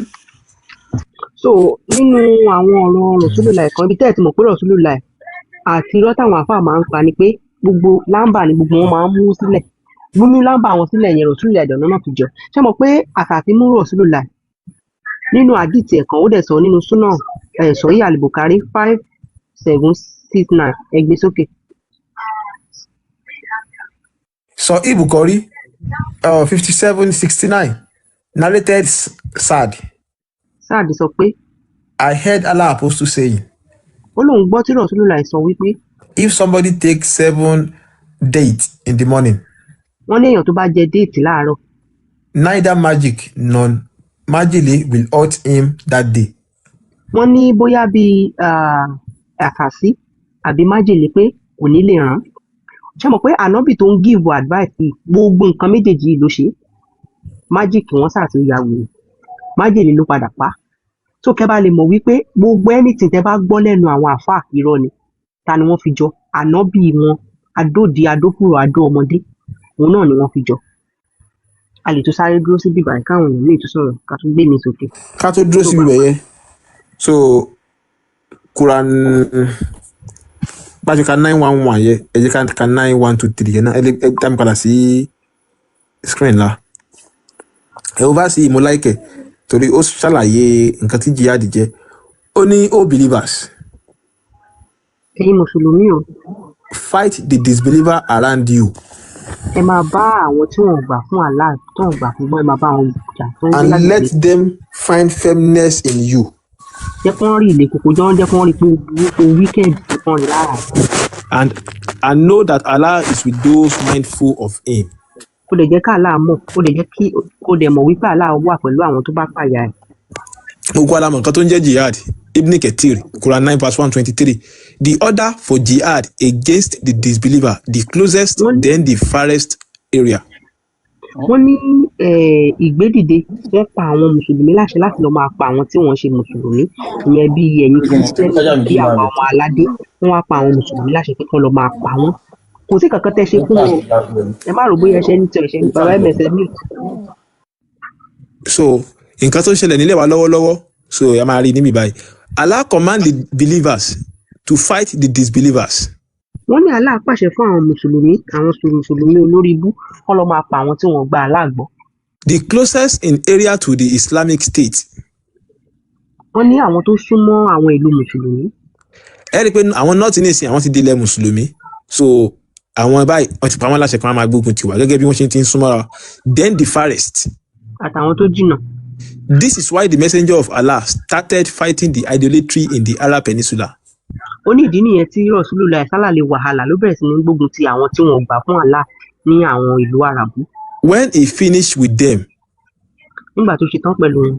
And Allah gave him control over Mecca, Medina, Taif, Yemen, Yama, Hajj, Kaiba, and other Arab provinces. Allah dẹ̀ fún ní àṣeyọrí lórí àwọn ìlú tí wọ́n dárúkọ Arab, Kuwait, Ija, gbogbo Yemen, àwọn ìlú tó ń dárúkọ wọn pé kó máa darí àwọn ìlú yẹn. Ẹ rí i pé bí àwọn Fúlàní yẹn náà báwọn náà ṣe ń dé gbogbo ibi tí wọ́n ń dé Somalia ní tó bá ti gbà fáwọn Lárúbáwá ẹ rí i pé gbogbo wọn ń take control so wọ́n ń gba ìjọba kó lọ́wọ́ àwọn tó jẹ́ pé àwọn náà nílùú so wọ́n dẹ̀ fira wọn sórí ipò yẹn so gẹ́lẹ́ bẹ́ẹ̀ náà ni Allah náà ṣe gbé fún Muhammad nígbà tó náà wà tó náà ń ṣe gbogbo àwọn kan káàkiri wọ́n tó náà gba Mẹ́kà odò lórí wọn Medina odò lórí Yemen àti gbogbo àwọn ìlú yẹn tó fi dé gbogbo Arab Peninsula and the various Arab tribes enter Islam in large crowd. Wọ́n ní àwọn ẹ̀yà tó pọ̀ gan-an wọ́n dẹ̀ wọ àwọn ìlú wọ̀nyí. He then started fighting the people of the scripture. Ó wá bẹ̀rẹ̀ sí ní bá àwọn tó ní ìwé àwọn olóníwèé àwọn Júù àwọn Kírísítẹ́nì ó bẹ̀rẹ̀ sí ní bá wọn jà. Ẹ̀yin Kírísítẹ́nì save nínú ọ̀rọ̀ yìí ò tẹ́ bá rò bóyá save ṣèbí mo dey play Jésù ò ní gbà tí wọ́n máa fi fáàkì lóhùn ẹ̀dá. He began preparation to fight the Romans who were the closest in area to the Arab Peninsula. Wọ́n ní àwọn ará Róòmù tí wọ́n súnmọ́ ìlú Àràbù ó bẹ̀rẹ̀ sí ní ṣe kíni ó bẹ̀rẹ̀ sí ní bá wọn jà. And as such had the most right to be called to Islam. Àtàwọn tó súnmọ́ wọn pé àwọn ní ìdí tó ṣe pàtàkì láti pè wọ́n sínú Islam. Especially since they were from the people of the scripture. Nítorí pé àwọn ará inú ìwé náà ni wọ́n. So ó lẹ́tọ̀ọ́ láti jẹ́ kó gbógun tì wọ́n títí tí wọ́n fi máa wá sínú Islam nítorí pé àwọn náà ti ní òjíṣẹ́ rí tó ń lo ìwé so àwọn tí wọ́n lè ti gbà nínú wọn àwọn àpá wọn àwọn tó bá ti gbà nínú wọn wọ́n máa ṣe Islam. Only the prophet marched until he reached Tabuk and went back because of the extreme hardship. Wọ́n ní Muhammadu ó padà lọ sẹ́yìn nítorí pé ibi ti fẹ́ fọ́ ojú ẹ̀ pa. So ká má ka gbogbo kìíní yẹn tán torí púpọ̀ àní púpọ̀ so ní ṣókí nǹkan tí mo kàn fẹ́ mú jáde níbẹ̀ ni pé a rí i pé bó ṣe pa bí aláṣẹ bó ṣe pa. wáyé tẹ ibi tó fẹ́ fọ́jú Rasulullah. ìyà ń jẹ àwọn mùsùlùmí torí kéèyàn máa kógun ja ìlú onílùú so wàtí ìṣe pé àwọn yẹn náà gọ̀ so àwọn yẹn náà gọ̀ àwọn yẹn náà máa ṣe gbogbo àwọn kan tí wọ́n bá lè ṣe láti lè gbára wọn kalẹ̀ so kan tí mo kàn fẹ́ jẹ́ ká wò nínú fásì ni pé a rí i pé tí agbègbè kan bá ti fi lè gba Islam táwọn mùsùlùmí bá ti pọ̀ nírú agbègbè yẹn so àṣẹ tí aládẹ pamọ́ ni pé ẹ jẹ́ káwọn tó bá súnmọ́ yín àwọn ìlú tó bá súnmọ́ yín ìlú kéréje tó bá súnmọ́ yín ẹ jẹ́ kí wọ́n rí ilé kókó látara yín wọ́n wá ṣàlàyé gẹ́gẹ́ bí Muhammed ṣe ṣe ìdí kókó so àti Muhammed náà tí Allah pa láṣẹ nínú ọ̀rọ̀ yẹn so ó wá ń gbé ogun káàkiri ń pe dandan wọ́n gbọ́dọ̀ gba Islam àwọn tó súnmọ́ wọn ó gba Mecca ó gba Medina ó gba Tif ó gba Yemen ó gba Yamama so àtàwọn ìlú tó súnmọ́ wọn gbogbo ẹ̀ ni Muhammed wá bẹ̀rẹ̀ sí ní gbà so bó ṣe gbà báyìí ó wá take control wọn lórí ó fi àwọn olórí tó jẹ́ kí wọ́n máa gbọ́ tiẹ̀ ó fi wọ́n sí bíbẹ̀ so ẹ rí i pé wọ́n tó tẹ̀síwájú àtúgbà gbogbo àwọn kìíní ìtàn Muhammed tó wò kékeré lójúkù àwọn tó jẹ́ kí wọ́n ti ní ìwé iye àwọn Christian ó mọ̀ fún máa wà àwọn àtàwà Nàìjíríà so torí pé àwa àti fira wa sínú àti fall victim nǹkan yìí the fact pé a gba Christian so ó wà lára problem tá a ní torí ìlú tí Christianity bá ti wà dandan Islam gbọ́dọ̀ máa gbógun ti wọn ẹ rí i pé gbogbo àwọn abroad yẹn náà UK tó jẹ́ àwọn America tí wọ́n ṣe Christianity níbi bẹ̀ ẹ rí i pé the first thing tó ń ṣe náà ni pé wọ́n gbógun ti wọn àwọn lẹ́bẹ̀ẹ́ tó fún wọn pé story Abraham and Tinubu tí wọn correct Jésù tó wà nínú wọn wọn ní ẹ̀rí fún gbogbo nǹkan tó wà nínú wọn ni so a máa gbógun ti wọn so the only thing tá a lè ṣe ni pé ká abstain nínú ẹ̀sìn méjèèjì yìí so a dẹ̀ máa ní freedom total freedom la máa ní torí ẹ̀sìn méjèèjì yìí àwọn méjèèjì rí ọ̀tá ara wọn ni wọ́n jẹ́ Abrahamic faith ni wọ́n tí wọ́n ń jìjà èmi ni mo súnmọ́ Ọlọ́run jù àbí èmi ni mo ní tèmi correct jù in which méjèèjì ló wrong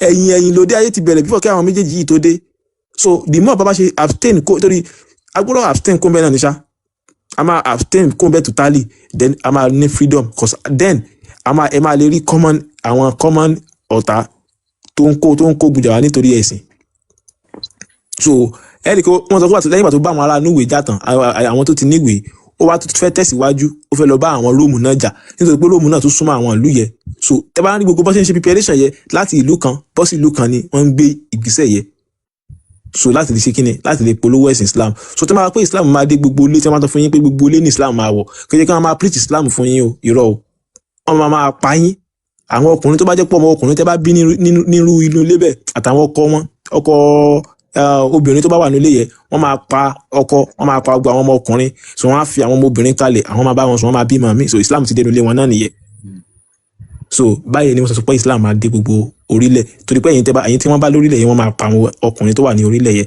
so ẹ̀yin tẹ́ bá ṣì wà nínú ẹgbẹ́ òkùnkùn yẹn nílẹ̀ Yorùbá so bí ìkìlọ̀ ló kàn jẹ́ torí pé most especially ẹ̀yin ọkùnrin ni wọ́n máa pa jù so àwọn obìnrin yẹn tí wọ́n nǹkan àṣírí ni ṣe mọ̀ pé according to Islam so another form of animal ni wọ́n pe àwọn obìnrin so èmi kọ́ mo sọ but àwọn obìnrin ní Islam ni o so kí ẹ jẹ́ ká máa kíyèsí àwọn ọ̀rọ̀ yẹn so torí pé wọ́n recognize obìnrin nínú doctrine wọn ìyẹn Islam so tí wọ́n bá kàn láwọn obìnrin tó bá ń ṣe máa ń rí wọn bí ẹni pé ẹni tá a fẹ́ pàjẹ́ tó ń fi epo rárá lọ́rọ́ wọn so bó dẹ̀ ṣe jẹ́ nìyẹn ká tẹ̀síwájú so heritage ṣé heritage wà níbi bẹ̀ ok CNN Yorùbá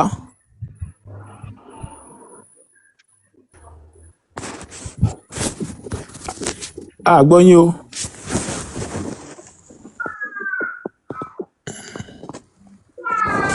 CNN Yorùbá tẹ́ bá wà ń bẹ àwọn gbọ́ yín. ṣe ìgbọ́n báyìí. yà. kí mo gbọ́ lé o.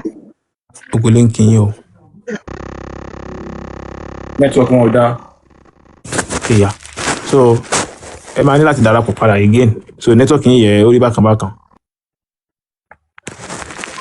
so gbogbo àwọn kan tá à ń sọ yìí àkíyèsí là ń pera wá sí so tá a bá dé ní àwọn mùsùlùmí tó bá wà ní comment section ẹ jẹ́ ká ṣe hi so ká tún sọ àwọn ọ̀rọ̀ yẹn síwájú sí i gbogbo nǹkan tó ń jẹ́ Islam náà láti kà yìí so nǹkan tí wọ́n dẹ̀ mọ Islam lé lórí náà nìyẹn jihad gbogbo àlàmọ̀ nǹkan tí jihad jẹ́ so kí wọ́n jà fún torí Allah tí ò lè sọ̀rọ̀ kí á pé gbogbo nǹkan tó sọ kò sí ẹ̀rí fún so ó fọ́ ni so kí yẹn kàn máa bọ àwọn tó gbẹ́sìn yẹn wá náà àwọn mọ̀ nǹkan tí wọ́n fi nǹkan yẹn ṣe understand torí àwọn gbìyànjú láti build wealth fún àwọn àrọ́mọdọ́mọ tí wọ́n tó ń bọ̀ ni so àrọ́mọdọ́mọ tí wọ́n ní wọ́n fẹ́ ni wọ́n build wealth fún so gbogbo àwọn nǹkan tí wọ́n kójọ owó tí wọ́n ń gbà láti jẹ́ kílẹ̀ wọn dáa ni ẹ mọ̀ kí gbogbo àwọn ilẹ̀ tí wọ́n ń gbà yìí gbogbo àwọn African country tí wọ́n ń gbà lẹ́wọ̀n yìí wọ́n fi wọ́n ṣe farm wọ́n ń gbin àwọn nǹkan nílùú wọn wọ́n kó lọ sílùú tiwọn torí ilẹ̀ aṣálẹ̀ ní tiwọn so tí wọ́n bá ṣe àwọn nǹkan wọ̀nyí kò sí báwọn ṣe fẹ́ jẹ so just common sense làwọn kan need láti understand so torí pé kí ni resources báwọn ṣe máa jẹun nìkan tí wọ́n ń lé káàkiri